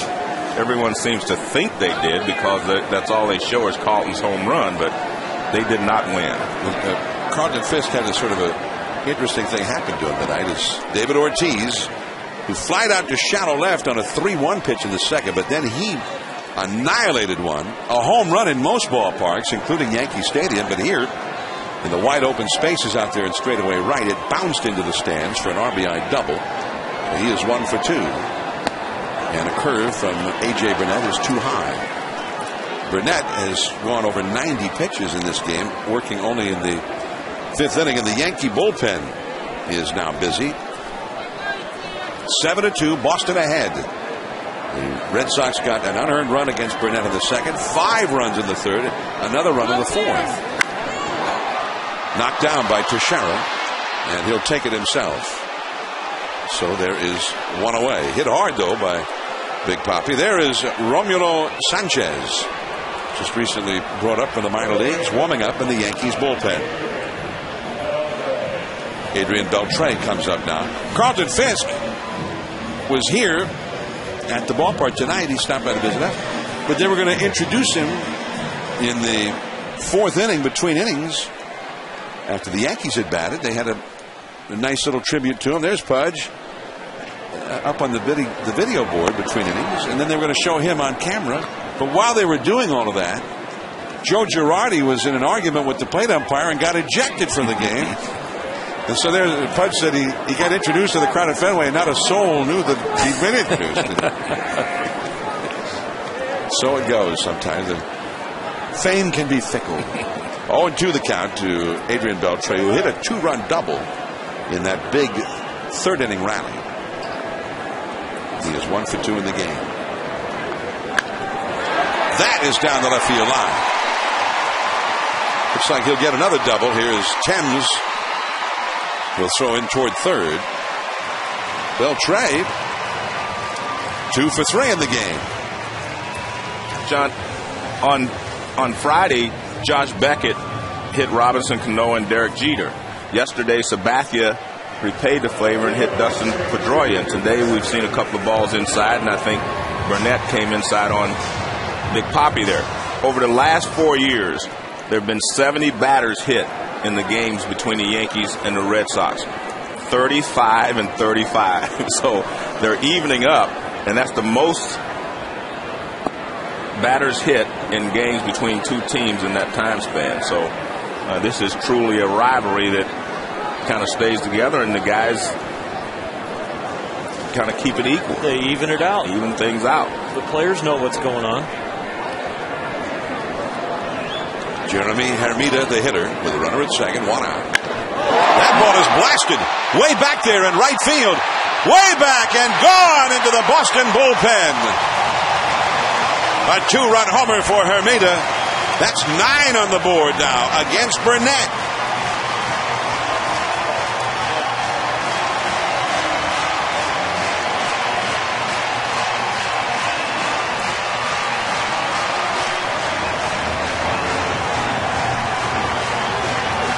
A.J. Burnett has given up home runs. He's given up doubles. But most of the pitches have been high fastballs, the ones that have gotten him hurt.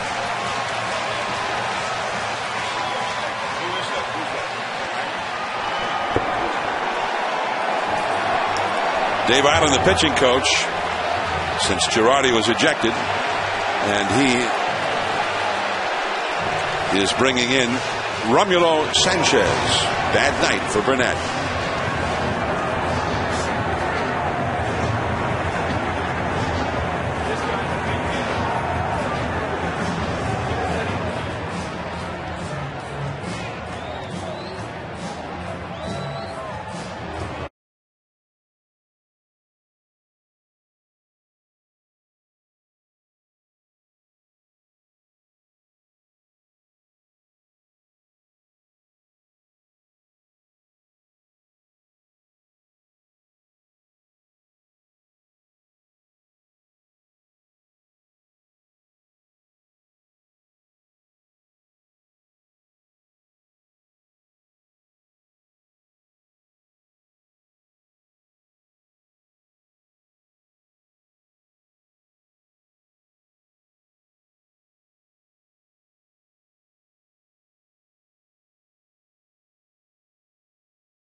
Burnett, 9 runs allowed, 8 earned in 4 1/3 innings here at Fenway Park.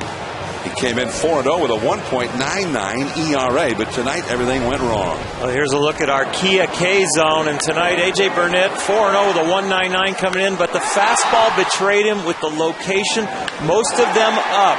A lot of two-seamers this year got him off to the hot start, but he was not keeping the ball down, and you see right about waist-high out over the plate.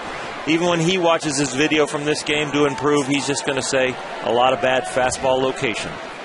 Jeremy Hermida with a long home run. Hermida was a guy that was considered a very fine prospect for the Florida Marlins, but it never really developed for him there.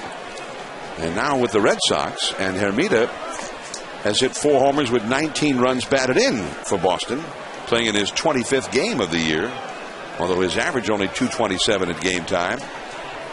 He's gotten a chance to play with the injuries to 2 of the Red Sox starting outfielders, Mike Cameron, the center fielder, and Jacoby Ellsbury, the left fielder, both on the disabled list, as Romulo Sanchez takes the hill. Big guy, 6 feet 5 inches tall, 260 pounds. That's along the right field line and out of play. Toward Pesky's pole down there. 2-2 the count. Romulo Sanchez just brought up in the minor leagues because the man who's been the middle reliever, Sergio Mitre, is going to start tomorrow night in place of Andy Pettit. They're just bypassing Pettit one start. So Romulo Sanchez comes in. And the high hard one. He throws hard, this guy. 95 miles an hour to strike out McDonald. A.J. Burnett, 4 games here at Fenway as a Yankee. Before tonight, 11.72 ERA. Everywhere else in these last 2 years, a 3.09 ERA. And tonight, 9 runs, 9 hits in 4 1/3 innings, 8 earned runs. A nightmare. And of course, his old teammate from the Florida Marlins, Josh Beckett, knows exactly how he feels, I suppose, because Beckett had pretty much the same line in the Friday night game here, pitching for Boston. The Yankees clobbered him.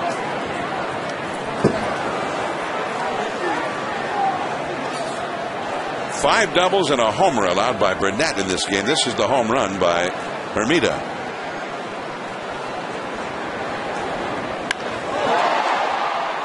It even sounded long. To the back of the Boston bullpen.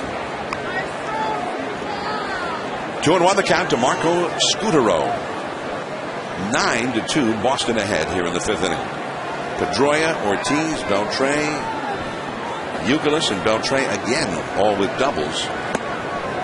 And Sanchez is too high. Yankees go to Detroit after this game. Take on Jim Leland's Tigers. And Miguel Cabrera, who's having a great early season,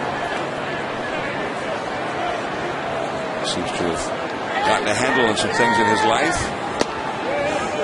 That's a called strike to Scutaro, who has singled, walked, and flied out. Pedroia would be next. 3-2 with 2 down here in the 5th.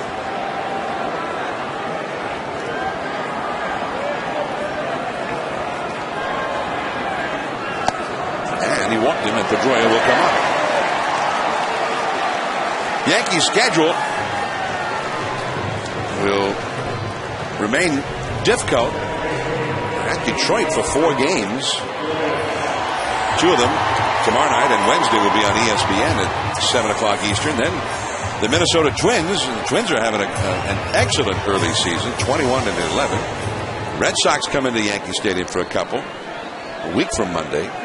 And the Tampa Bay Rays follow them. The Rays, who have just been outstanding early this year, although the Oakland Athletics, who've been surprisingly good.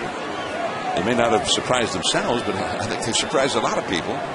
And they beat Tampa Bay 2 days in a row out at the Oakland Coliseum, including Dallas Braden's perfect game today. Pedroia has struck out, doubled, and walked. Scored 2 runs. The big challenge for the Boston Red Sox is just having those two teams in front of them in their own division, and both don't look like they're going to have flat tires very long during the season. Boston's going to have to get hot, even though we're at the 30-game mark or so. Terry Francona, the ship has to get righted quickly. And happy and smiles over there earlier today because of all the run production, because they got a good start so far from Lester, and they're getting some runs. But remember last year, until All-Star break, everyone was saying Boston was the best team in baseball. And the Yankees were on the other end of this. Remember, Boston got off to a good start, and everyone felt like Boston was going to be the team to beat. And things change around. The point I'm making is this is a long season. Baseball is a long season. And you're always going to have some slumps. You're going to have some hot spells. And it's just a matter of the team that's the most consistent over the 162 games will win. But you can't count anybody out this early, is what you were saying. And definitely not the Boston Red Sox. Slider in the dirt. Nice save by Cervelli, keeping Scutaro at first base. And it's 2-2. We were talking about this. It's been pretty familiar for the Yankees to get off to a slow start in recent years. Some years it was so slow that it was feared that they would never get going again. They were 21-29 back in 2007, 50 games in, and won 94 games that year. On the run, Brett Gardner back toward the big part of the yard, makes the catch. And the inning is over. 2 more runs for Boston. Teixeira, A-Rod, Cano coming up. The power for the Yankees, but they're down by 7.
And Kate Blanchett in theaters Friday. 1-800-CONTACTS. Quality contact lenses. Your brand delivered right to you. And Chinworth Financial.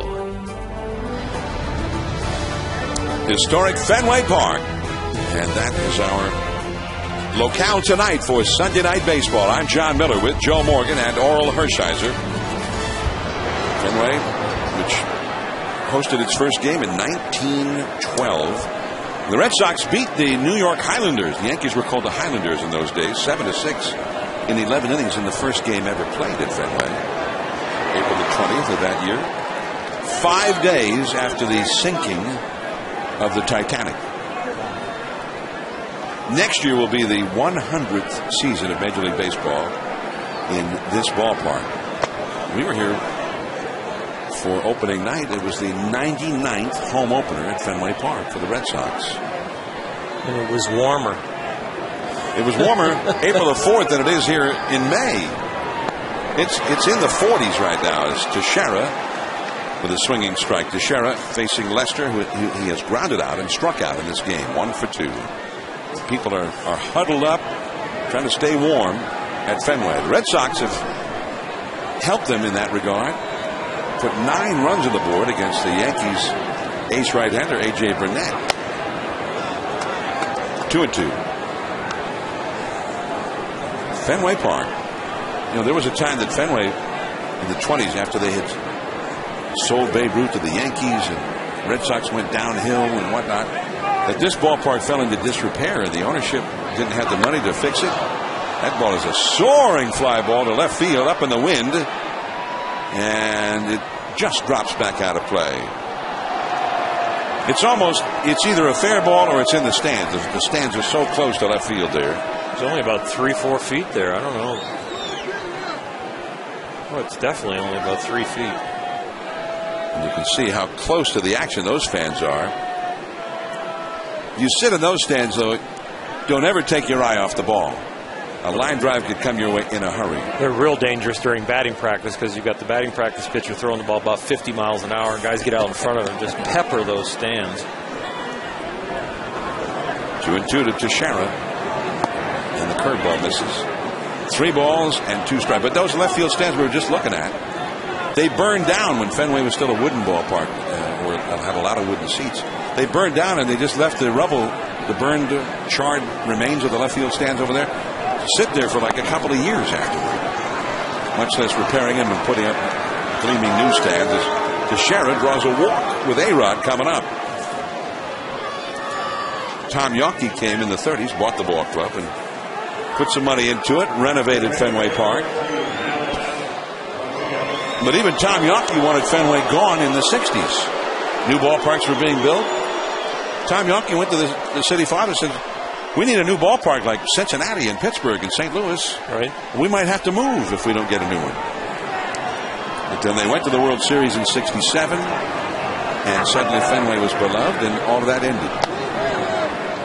Alex Rodriguez, who in his last at-bat hit a home run to tie one of the all-time greats, Frank Robinson, for 7th place on the all-time list of home run slugging.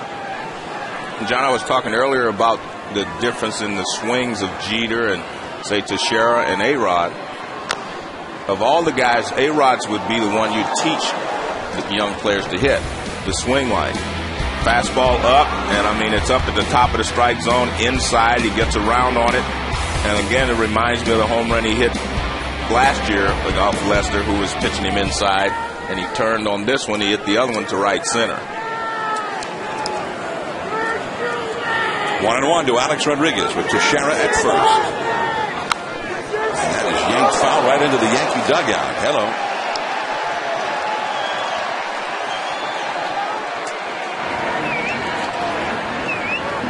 That might have hit that security guard. Caught one of Boston's finest. Frank Robinson, 586 career homers in his brilliant career, which he cut short because he became the first African-American manager in the history of the game. Then the 600 home run club, Sammy Sosa, Ken Griffey Jr., and Willie Mays. And A-Rod's now 14 home runs shy of joining that select company. 2-2 the count to Alex Rodriguez.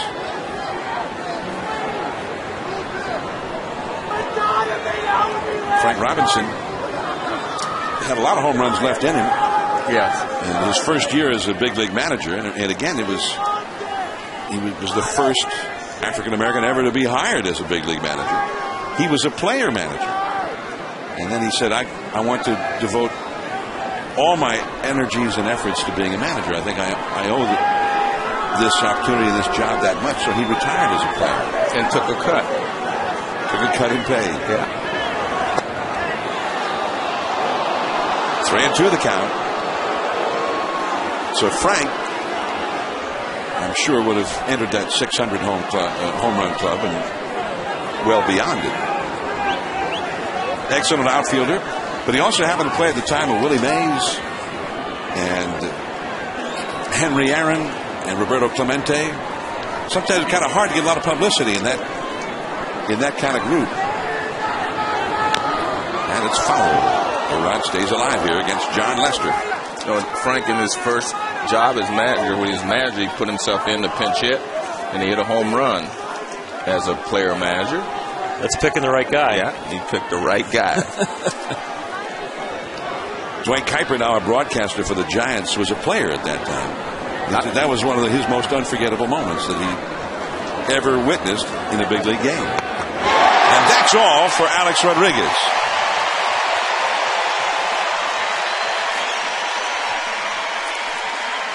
We continue to talk about John Lester's cutter and how he needs to keep it in on the right-handed hitters. Almost chase them in there. You see with Alex Rodriguez, it's a ball, but he keeps it going in there. See what it looks like out of his hand. It just continues to bury in on the right-handed hitter. It looks like it's going to be out over the plate. You start your stride a little bit that way, the barrel of the bat heading towards the ball, but the ball keeps working in towards your hands. So, A-Rod retired. 6 strikeouts for John Lester. And here comes Robinson Cano. 9-2, the Red Sox lead the Yankees in the 6th inning. Cano has struck out and had an infield single to Shara, the runner at first. Cano hitting .351 for the year. That's a foul back and out of play. And I do believe that Robinson Cano is going to lead the American League in hitting, if not this year, one of these years. He hit .342 in 2006. I mean, he's capable of hitting a high, hitting for a high average. And I really believe one of these days he will lead the league, and this may be the year. Slider, nice save, especially when you consider Cano has almost invariably in his still young career been a slow starter year after year, and then he really gets going along about June or July. And we always wondered, man, what would he do if he got a fast start and had that great finish? You're right, and this is the fast start that he's been looking for. Hit .400 in April. And the count is 1-2. Another cutter from John Lester. And now that his defense matches his offense, that's why I figured that he also has an opportunity to be the most valuable player in the league as well. And he's hitting in a spot now behind A-Rod where he's going to have opportunities to drive in runs and produce more runs. Alex Rodriguez, who struck out, watching from the dugout. And a foul that will go back into those seats. There's not much foul territory here at Fenway Park. The chase a foul ball. John, let's take a look at this play that he made behind second base. Watch this defensive play. Ground ball up the middle. And watch, he's running towards right center field, turns. Look at that. I mean, look how strong his arm is, and he makes one step and makes a throw like a shortstop facing first base. Amazing play by Robinson Cano at Camden Yards in Baltimore. You were almost like overcome with emotion. I was. I mean, for me, that's one of the best plays I've ever seen by a second baseman, going to his right. I mean, when you go to your right like that, and you're under, and you got to get rid of the ball quickly, and to have enough on it like he did is just unbelievable. You got all choked up. Right. You all right? Second baseman does something special. Even a replay from against the Baltimore game earlier. Wow. It's just amazing. He'd be okay. It was a good play. Man, it was an incredible play. To second.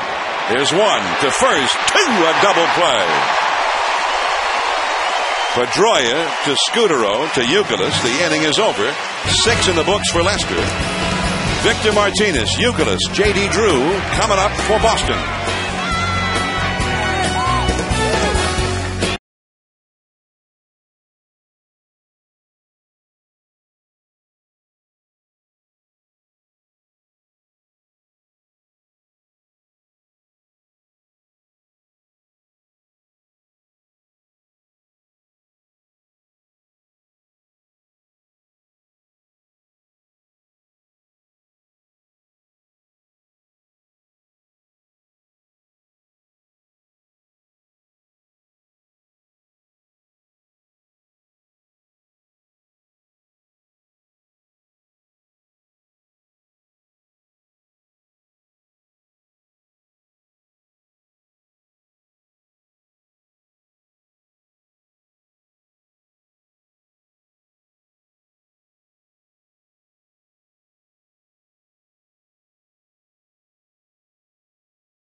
Fenway Park, Boston's Back Bay. The ancient hostilities being renewed. Yankees, Red Sox. I'm John Miller with Joe Morgan and Oral Hershiser. And the Red Sox, after getting clobbered 2 days in a row here, are doing the clobbering. Here in the finale of the series, 9-2, Boston ahead. And there is the relief pitcher, Romulo Sanchez, who is from Carraro, Venezuela. He came on for A.J. Burnett with 1 out in the 4th inning. Rather, in the 5th inning with 1 out. Burnett allowed 9 runs in his 4 1/3. Victor Martinez leads off. Victor, on a night where the Red Sox are putting up some heavy offense, has not joined in the fun. He is 0 for 3. 2 groundouts and a fly ball to shallow left. And he has not gotten it going yet this year. That's the thing that Joe talked about earlier about the swagger in the middle of the Red Sox order, that they don't have the David Ortiz, Manny Ramirez combination. When they got Victor Martinez, they thought his presence would be in combination with David Ortiz. Jason Bay, remember, was here last year. J.D. Drew has never really been that presence, and more of the role-type player out in right field to contribute. Well, coming into this year, since 2004, he was number 1 among catchers in home runs and RBIs in that period of time. So, and he's a switch hitter. The man can hit. He can hit. But he is not, as Oral say, the presence, like Manny Ramirez, the big fly guy. That scares you every time you think about him if you're an opposing manager. Swisher hit it hard, but into an out, and there is 1 away here in the Boston 6th inning. Cleanup man Kevin Youkilis is coming up. John, I want to take a moment and send out my condolences to the Robin Roberts family. Robin and I were board members at the Hall of Fame and fellow Hall of Famers, but we're also on the board of directors of the Hall of Fame. He's also a board member with me on the baseball assistance team, but he's been a good friend. He was also a teammate. My first year in the major leagues, Robin Roberts taught me, you won't believe this, how to throw from second base. He worked with me on throwing my technique from second base to first base, and we were friends all those years. And one of the greatest times I ever had going to the Hall of Fame was spent with him and his wife, coming back from Cooperstown, driving to Albany on the car and talking about some of his exploits as a player and some of the things that he remembered about the game. And he was a guy, he's had 305 complete games in his career, which is just unbelievable and mind-boggling in today's, game. You do not think of things like that. He once pitched 28 consecutive complete games in the season. And he pitched 3 games in 5 days to help them win the pennant so they could, win their pennant that year. 1950. And they were called the Whiz Kids. He was one of the young guys in that ball club. One of the greatest compliments a young pitcher can be called is that you could have pitched in any generation. They say that was very old school, complete games and toughness in tough situations, and Robin Roberts personified that. But also, like Ernie Harwell, was one of the nicest people you're ever going to meet. He never felt like he was cheated. He never felt, any animosity because he, didn't make a lot of money like some of the players today, whatever. He was just a great guy. There's Cano, and he throws out Kevin Youkilis. Youkilis is now 1 for 3 with a walk and an RBI in this game. 2 down, and J.D. Drew will come up. Drew has a single and a sacrifice fly. Officially 1 for 2. 9-2, Boston leading. Robin Roberts. We're talking about Robin Roberts, who passed away this week on Thursday. One of the great Hall of Famers, one of the all-time great pitchers, who had 6 consecutive years where he won 20 games or more, including one year he won 28 games in a season, and pitched over 300 innings in all of those years. Yeah, from 50 to 55, wasn't it? Yeah. And one of those little-known facts is he was a part of the committee that searched out and hired Marvin Miller for the Players Association. He was part of that group. That's a base hit to left field for J.D. Drew, his second hit of the game. So 2 down, Drew is aboard, and David Ortiz is coming up. Major League Baseball coverage on ESPN tomorrow night and Wednesday. The Yankees in Detroit both nights to face their former teammate Johnny Damon and the slugging Detroit Tigers. ESPN's Monday Night Baseball presented by Sears Lawn and Garden at 7 Eastern. Wednesday Night Baseball presented by Captain Morgan also at 7 Eastern. The Yankees will see Dontrell Willis.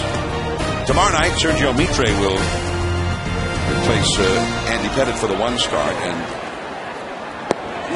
Ortiz with a swinging strike ended his 0-1. On Wednesday, Phil Hughes will go against Jeremy Bonderman. 7 o'clock for Monday and Wednesday. Well, they still have a lot of respect for David Ortiz, John. This guy is throwing hard, and the first pitch he throws him is a changeup. Ortiz 1 for 3 in the game. Fastball very high. 1 ball, 1 strike. Well, they're playing pretty much straight up now, shortstop. Well, straight up for Ortiz. Yeah. Except Cano's in right field, but I mean, Jeter's still on the shortstop side. And he showed he can pull the fastball tonight. He grounded out to Teixeira very hard in his last at bat. He got the big hit early on with the RBIs to the pull side. You see Jeter pulled over toward the middle, but not on the other side as we've come to expect in years past. That's a called strike with a fastball at 97 miles an hour. David Ortiz in April played in 16 games, 1 homer. Look at that OPS. It's been better in May, but in May he's been primarily a platoon player. Mike Lowell starts against the lefties. Ortiz against the righties. And that fastball is out of play again. 97 miles an hour from Romulo Sanchez. 2-2.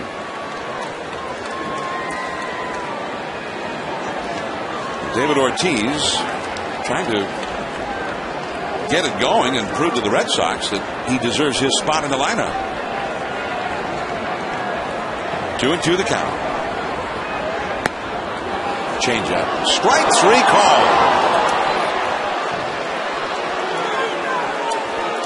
We're going to the 7th inning now.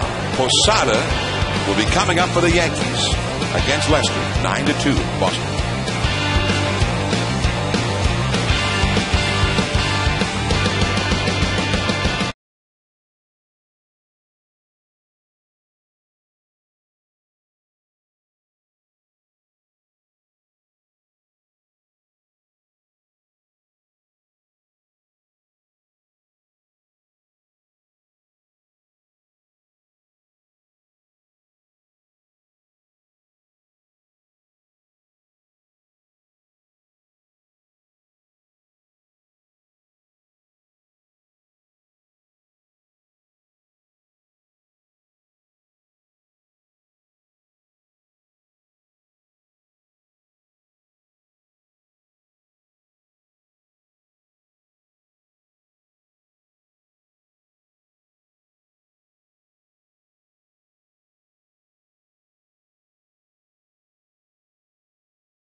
Smile.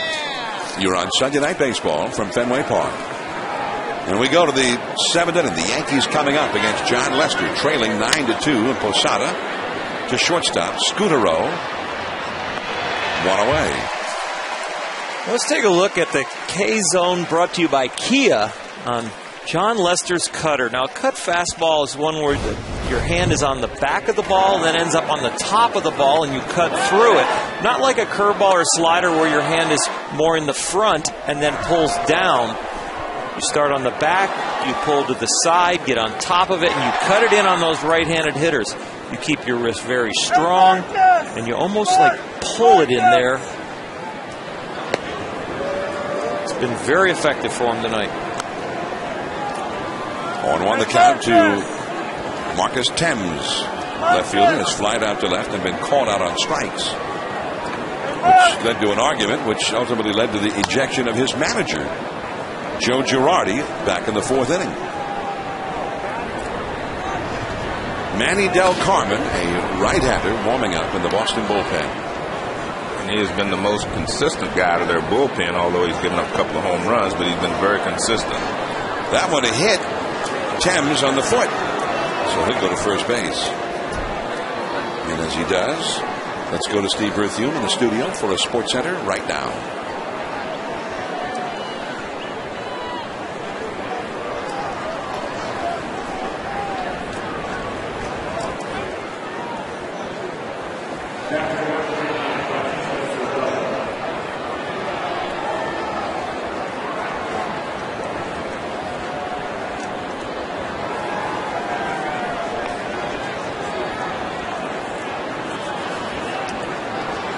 Thanks, Steve. And here is Francisco Cervelli, who has walked and lined out to short. He takes ball 1. Now, Lester's pitch count, he's up close to 100 pitches in this game. That was his 96th pitch. He threw 120 pitches this last Tuesday in 8 innings of work against the Angels, a game which he won. That's a broken back ground ball to second one. Back to first. Not in time. Beltre with a quick feed to Pedroia, who made a nice pivot at second base, but not quite in time to get Cervelli. But it is a very nice play. The ball wasn't hit that hard. A really nice play by Beltre to get it over. Pedroia caught it, I guess, off the wrong foot, though. He had to throw off his wrong foot without being able to step toward first. Got rid of it quickly, but couldn't get enough on the throw to get Gardner at first base. Cervelli, I'm sorry. Gardner coming up now. Yeah. Wasn't that one of those ones where you want to gain ground on the throw to third from third, then gain ground going to first? I remember you giving us a tip like that on a week prior. Well, the point is you get to the ball quicker, which means you can get rid of it quicker. But a lot of guys make the play a certain way, and they use the strength of their arm to make the play. Gardner 1 for 2, hitting .352 for the year. 2 down, runner at first. But you mean the guy comes across second toward the third baseman to take the throw? Well, see, he catches the ball. He does a good job of going across, but like I say, he's throwing off his back foot. See there, he's throwing off his back foot, and he couldn't get enough on the throw. If he could have shifted his weight forward to get rid of the ball and then go up in the air, I think he may have had a chance to make it, but he was under a lot of pressure from Thames. Now, if you got Marcus Thames coming down hard on you, and he's about a foot taller than you, and he's still mad. And he's still mad. Yeah. I mean, that's the toughest part about playing second base. When they hit a guy, he goes to first base and says, I'm going to get the next guy I can. That's usually the second baseman. Or they're mad at the umpires, they're mad at something. You're the guy they try to take it out on. So Pedroia was doing a little work there on he actually got the survival. He actually got the most out of that he could, really. He played that tough. It was really a one-out play, and he actually tried to force it to get 2. Yeah, but you got to make sure that you get out of the way of those guys coming down there. 2-2 to Brett Gardner. With 2 down in the Yankees' 7th inning. Cervelli, the runner at first. Derek Jeter on deck, would be next. Ooh. Slider got him looking. 7 in the books for John Lester with 7 strikeouts and a 7-run lead.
Time now for our Weber Grill fan experience. And although the Red Sox fans themselves, Red Sox Nation, may be enjoying what's going on in the field, they're having to pay a price to be able to be here. And part of it, it's a cold night. We're talking wind chill factors here. Temperatures down into the 40s and some strong winds blowing from the north, from the northwest. And that ball, John, that the fan was holding was the one that A-Rod hit for his 586th home run. And it also broke a homerless streak of 61 at-bats for A-Rod as we get a new shortstop in now, Ramiro Pena. So Ramiro Pena replaces Derek Jeter at short, and Kevin Russo now at third base, replacing Alex Rodriguez. Kevin Russo is appearing in a big league game for the first time in his life. Romulo Sanchez in relief of Burnett, facing Adrian Beltre, who is 2 for 3 with 2 doubles and 2 runs batted in and 2 runs scored. The Yankees go to Detroit after this ball game, and they'll start a 4-game series against the Tigers tomorrow night on ESPN at 7 o'clock. Red Sox stay home, and the Toronto Blue Jays come to town. The Blue Jays so far have been the only team that they've really been able to handle within their own division. Even the Baltimore Orioles, who've had such a bad start to the year, have a winning record against Boston. They swept the Red Sox last weekend, which caused General Manager Theo Epstein to to tell the reporters here in Boston that the Red Sox are playing bad baseball, unintelligent, undisciplined, uninspired baseball. There is Thames in left field, and Beltre is retired, one away. And he said it either changes itself or we have to do something to change it. And then they turn around after they got swept by the Orioles here last weekend, and they themselves swept the Angels in a 4-game series. Well, speaking of series, the Yankees have won 9 out of the 10 series that they have played so far this year. So that's why they're playing so well. They seem to, and that's what you do as a team. You just try to win each and every series you can do it throughout the season. And you know at the end of the year, you're going to have a good year. And here is Hermida, been safe on the error by Thames, on which the first run of the game scored. He's had an RBI single and a long 2-run homer. Big night for Hermida. 1 out, nobody on in the 7th. 9-2 Boston. The Red Sox bullpen continues to work.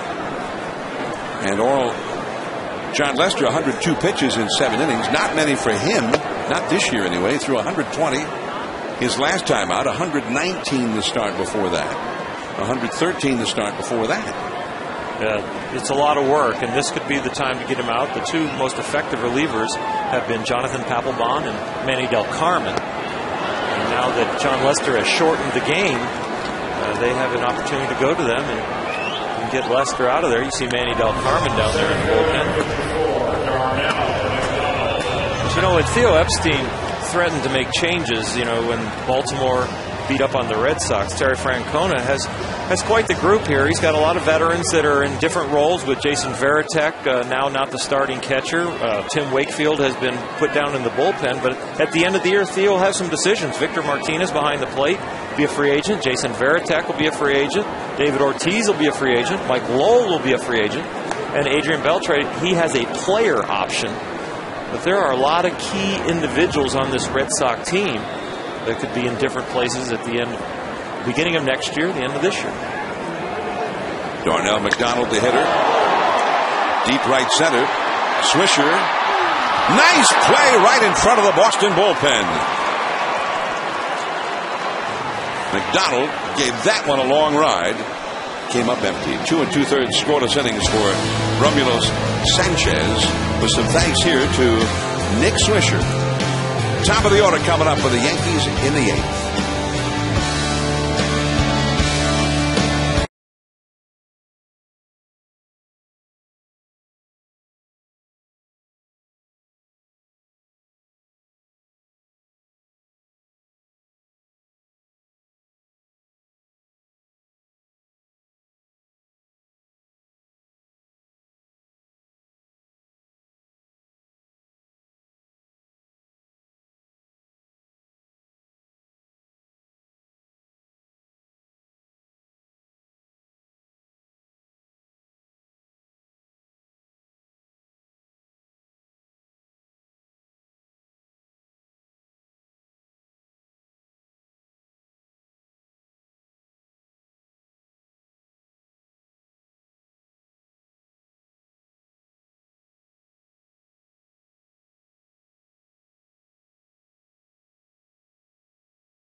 Think outside the bun. And in part by the Kia Soul, a new way to roll. And One A Day Men's, the official multivitamin of MLB, specially formulated for men. Some time-lapse photography from just outside Fenway, from behind the left field wall. That's Lansdowne Street. Nick Swisher hit one that would have gone to Lansdowne Street, but it hit an advertising panel and stayed up in the monster seats. And there is Manny Del Carmen on relief of John Lester. So Lester, 102 pitches in 7 innings, 2 runs, 4 hits allowed, only 1 walk. Let's see, 2 walks make that. 7 strikeouts, a couple of home runs given up.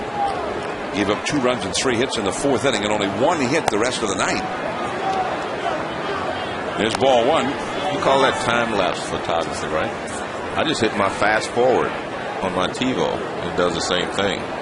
Well, I didn't realize you were operating that particular machine. Joe just a little fast forwarding on his TiVo there from the land. We didn't have a whole lot of time to show you all the action out there, so Joe said, well, let's speed that up, get back to the game. Ramiro Pena, who came on for Derek Jeter in the last of the 7th, is at the plate. Pena only had 22 at-bats and only 3 hits. Switch hitter facing Del Carmen, a hard-throwing right-hander. And it's quite a task to come back, be a lefty off the bench, face a guy that's a hard thrower. Only given up 106 batting average against Manny Del Carmen, so Pena's got a challenge in front of him. Swisher and Teixeira to follow. That's going to go out of play. 9-2, Boston ahead in the 8th inning. Yankees with so many injuries, especially this week. They lost a player in 5 of their last 6 games played before tonight. Nick Johnson, their designated hitter, injured his right wrist. He's on the disabled list now. Robinson Cano, of course, had to leave a game here Friday. Hit on the left knee with a pitch. Jorge Posada went down last Monday with a right calf strain. Mariano Rivera has not pitched in a week, although he's been available for this weekend series if needed. And he had a rib cage muscle injury. Andy Pettitte with an inflamed elbow. He's going to bypass him in his start in Detroit. So a base hit for Ramiro Pena to lead off here in the 8th against Del Carmen. John, there's been a lot written about the aging Yankees. I tell you what, if people are waiting for age to catch up with them this year, they're going to be waiting a long time. You look at these guys, they're in such great shape, and you talk to them, they feel great. So I don't think age is going to be a factor as far as the Yankees are concerned this year.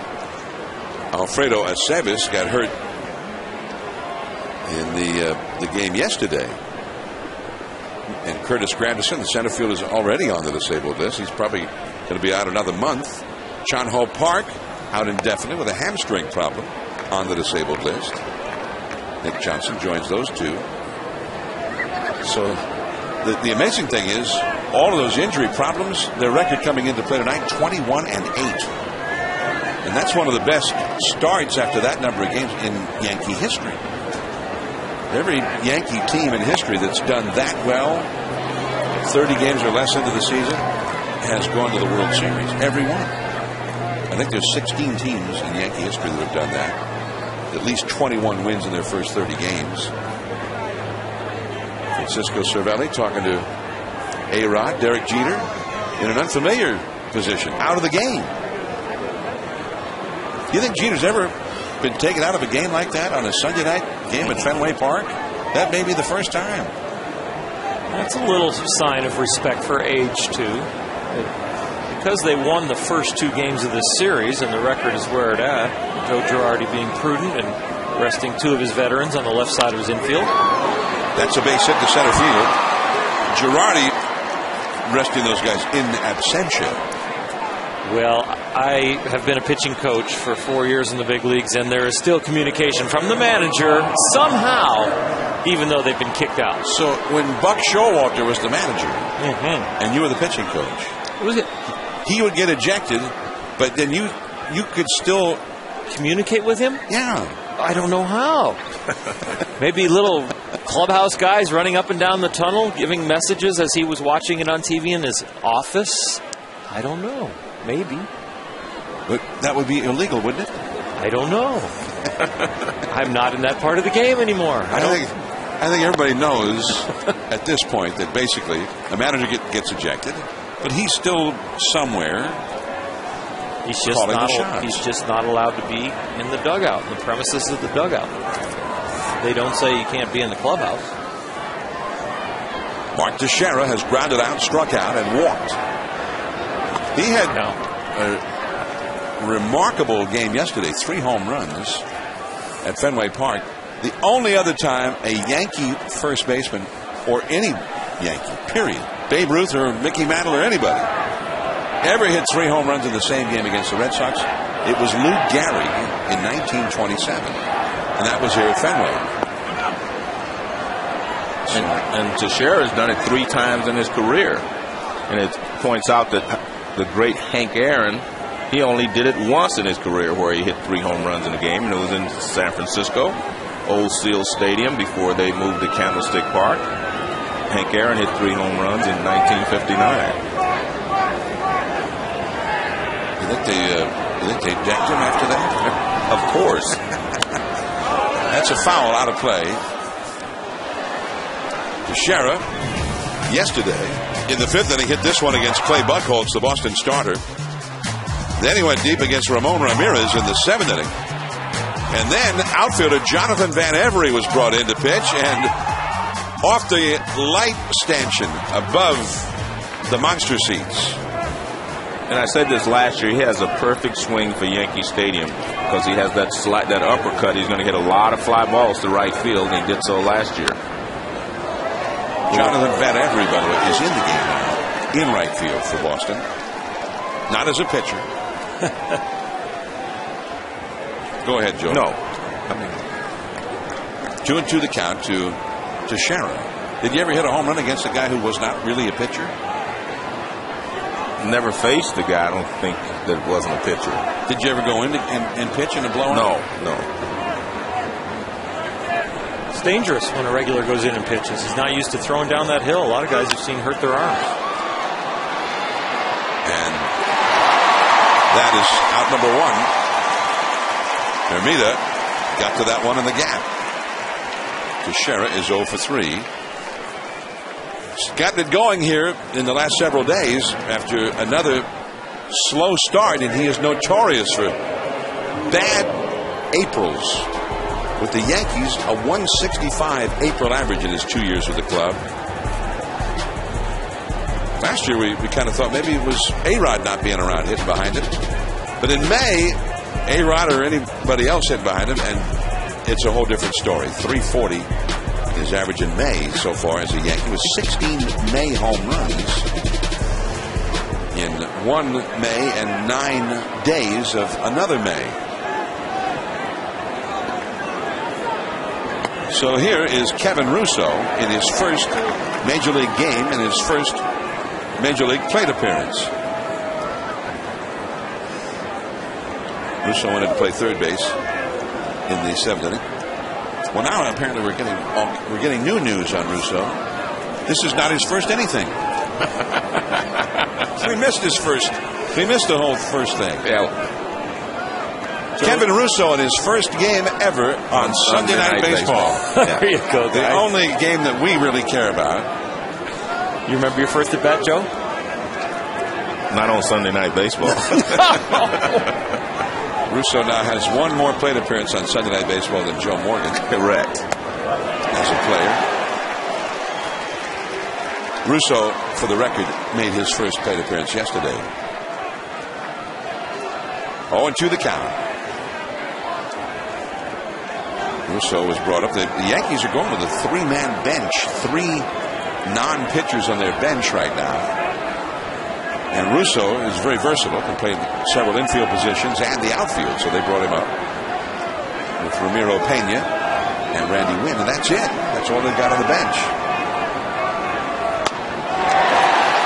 Del Carmen blows it right by him. 2 down. Join Major League Baseball and Susan G. Komen for the cure in going to bat against breast cancer. Visit MLBGoBeyond.com or Komen.org to learn what you can do.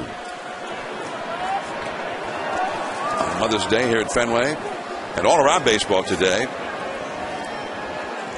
the Red Sox and Major League Baseball have been offering fans an exclusive opportunity to join in the Going to Bat Against Breast Cancer initiative by donating $1 for the same ribbon decals seen affixed to the players' uniforms. They're wearing the pink wristbands. Many are using the pink bats. You can log on to MLB.com to bid on game-used autographed bats to help raise additional funds. And Robinson Cano using the pink bat. He's had one hit tonight, and he's hitting with 2 down and 2 men on here.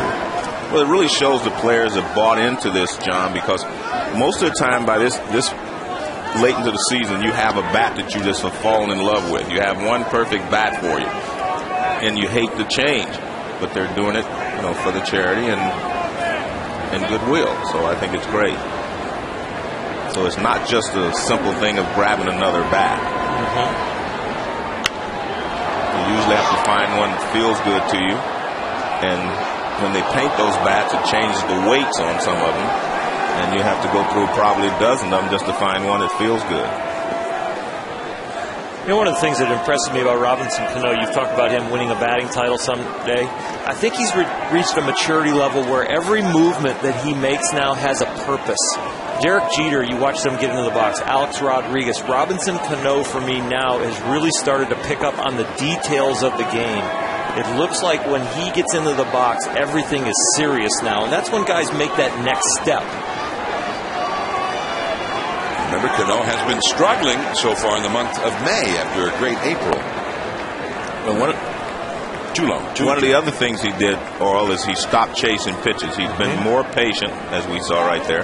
He's been a lot more patient at the plate, and that has really helped him as well. The mindset of being patient and getting a good pitch to hit also has made him almost more precise with all of his batting actions. The way he gets into the box, the way he lines his bat up, the way he puts it back on his shoulder. He just looks more disciplined to me. Everything. Just taking that pitch right there. The good hitters actually intimidate you when they take a pitch, not also when they, swing the bat. The key at K-zone right here tells you what an eye he has right now. And I know he's struggling now in May, but an intimidating fact from a pitcher when you're facing a hitter is the fact the way they take a pitch. They take it the right way. They don't show that they're fooled, and they look like they're on it even when they don't want to swing the bat. Pena at second, Swisher at first. 3 balls, 2 strikes to Cano with 2 down here in the 8th. He backs away for a moment as Del Carmen taking a long time between pitches. 9-2, Boston ahead in the 8th inning. Jorge Posada on deck. There go the runners. It's down the left field line, foul into the crowd. 37,618, by the way, the paid crowd at Fenway. I'm just making sure they don't run back across the mound. Nick Swisher, exactly, ran behind the mound. The guys that are running back to their respective bases. This is Sunday Night Baseball from Fenway Park.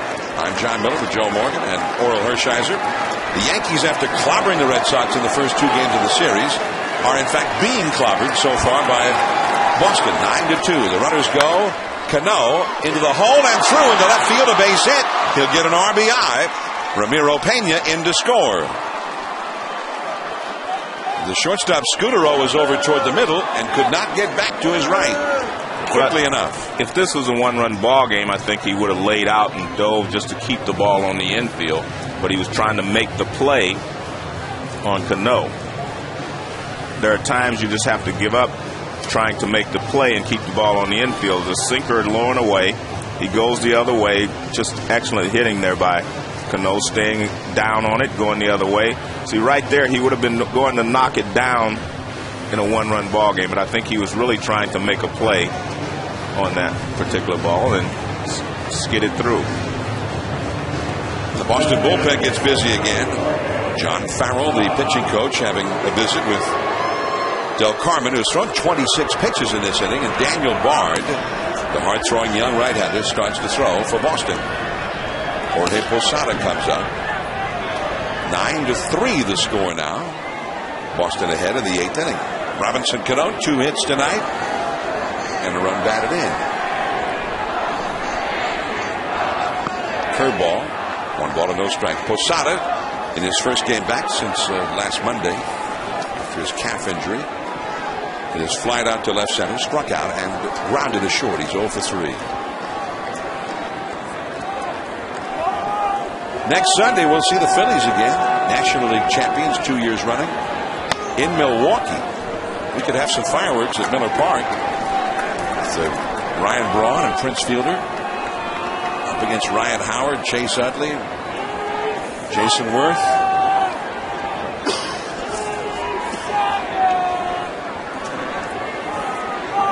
It's 1 ball, 1 strike. And that curveball in for a strike. It's 1-2. Posada has dealt with a lot of aches and pains. That we talked about the calf. He also hurt his right knee. He's wearing a little pad on the inside there, that right knee, the outside. It hurt him a little earlier in the year. Posada, now 38 years old. And that's elderly for a catcher in the big leagues. Well, the great thing is he's in the proper league because he can DH sometimes, as he's doing tonight, and he can catch. I mean, he can get his at-bats, which is what's important to the Yankees for his keeping his bat in the lineup. Curve in the dirt, strikes him out swinging. Tagged out by Martinez. 1 run for the Yankees. It's 9-3 Boston. Top of the order, Scutaro, Pedroia coming up.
Baseball.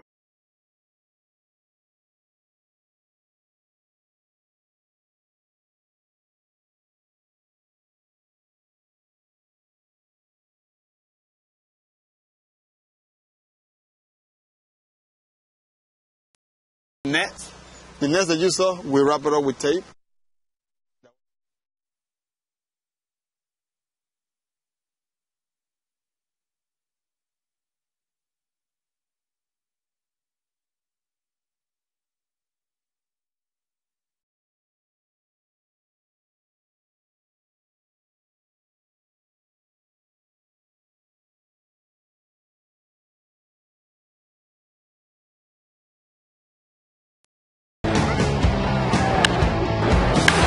Back and gone into the Boston bullpen.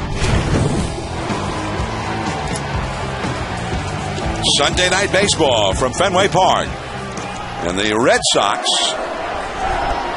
with a big lead over the Yankees in the 8th inning as Scutaro drives one deep into center and Brett Gardner tracks it down out near the 379 marker at the very end of the big wall.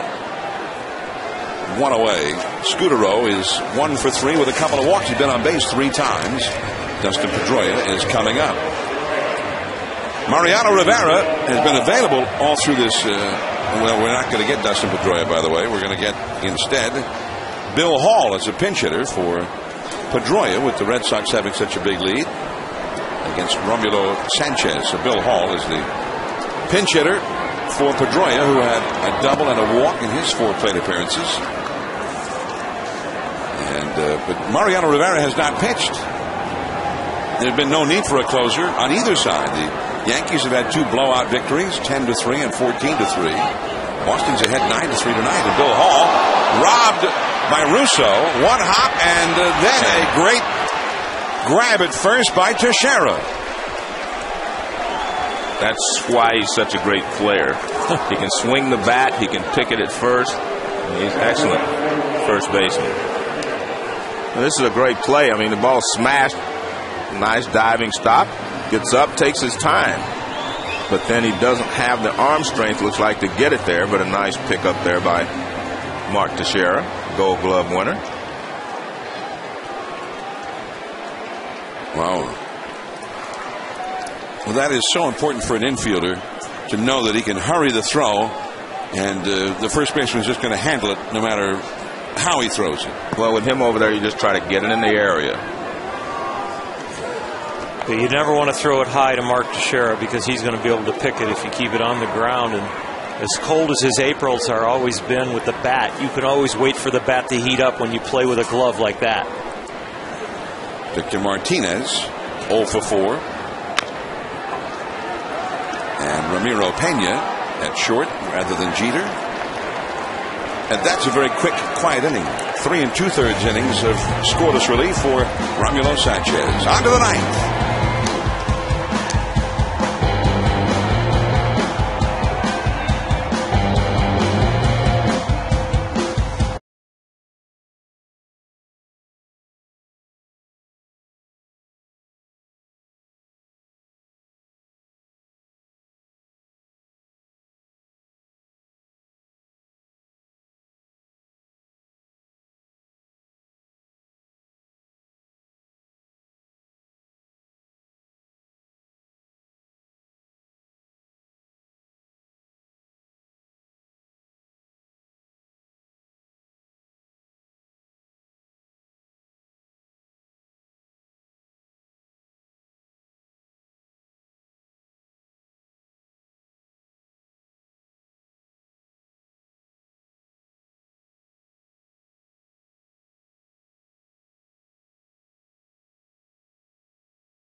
Rivera in Panama with Tom Rinaldi, as we've got one away here in the 9th inning. Marcus Thames grounds out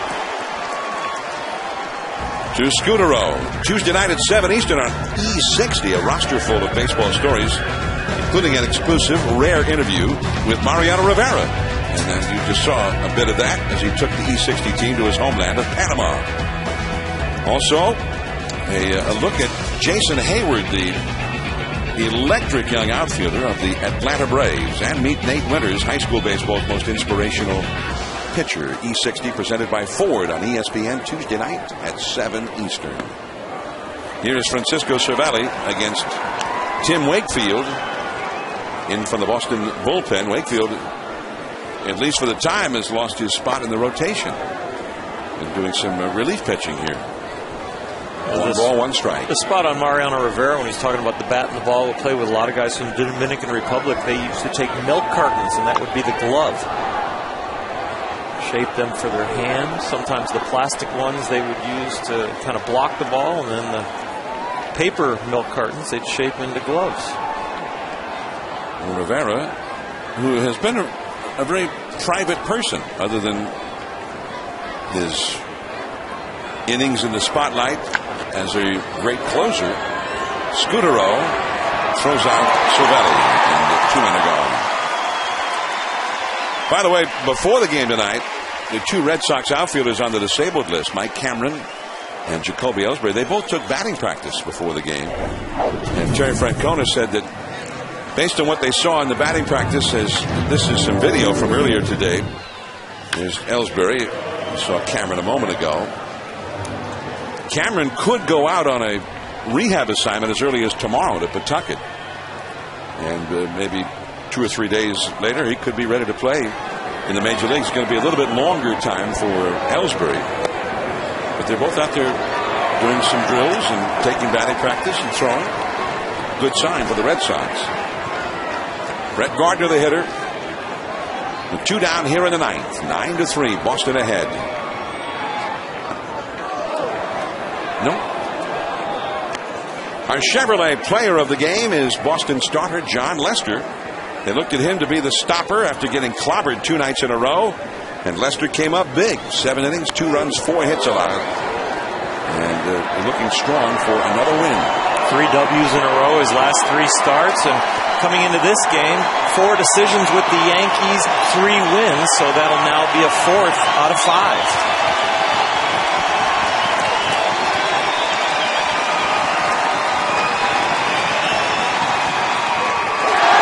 Ball game is over.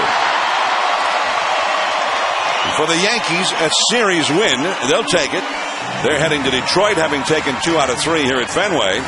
For the Red Sox, a win they felt they needed badly, and they got it. And they'll stay home with the Blue Jays coming in next. We'll see you next week at Miller Park in Milwaukee.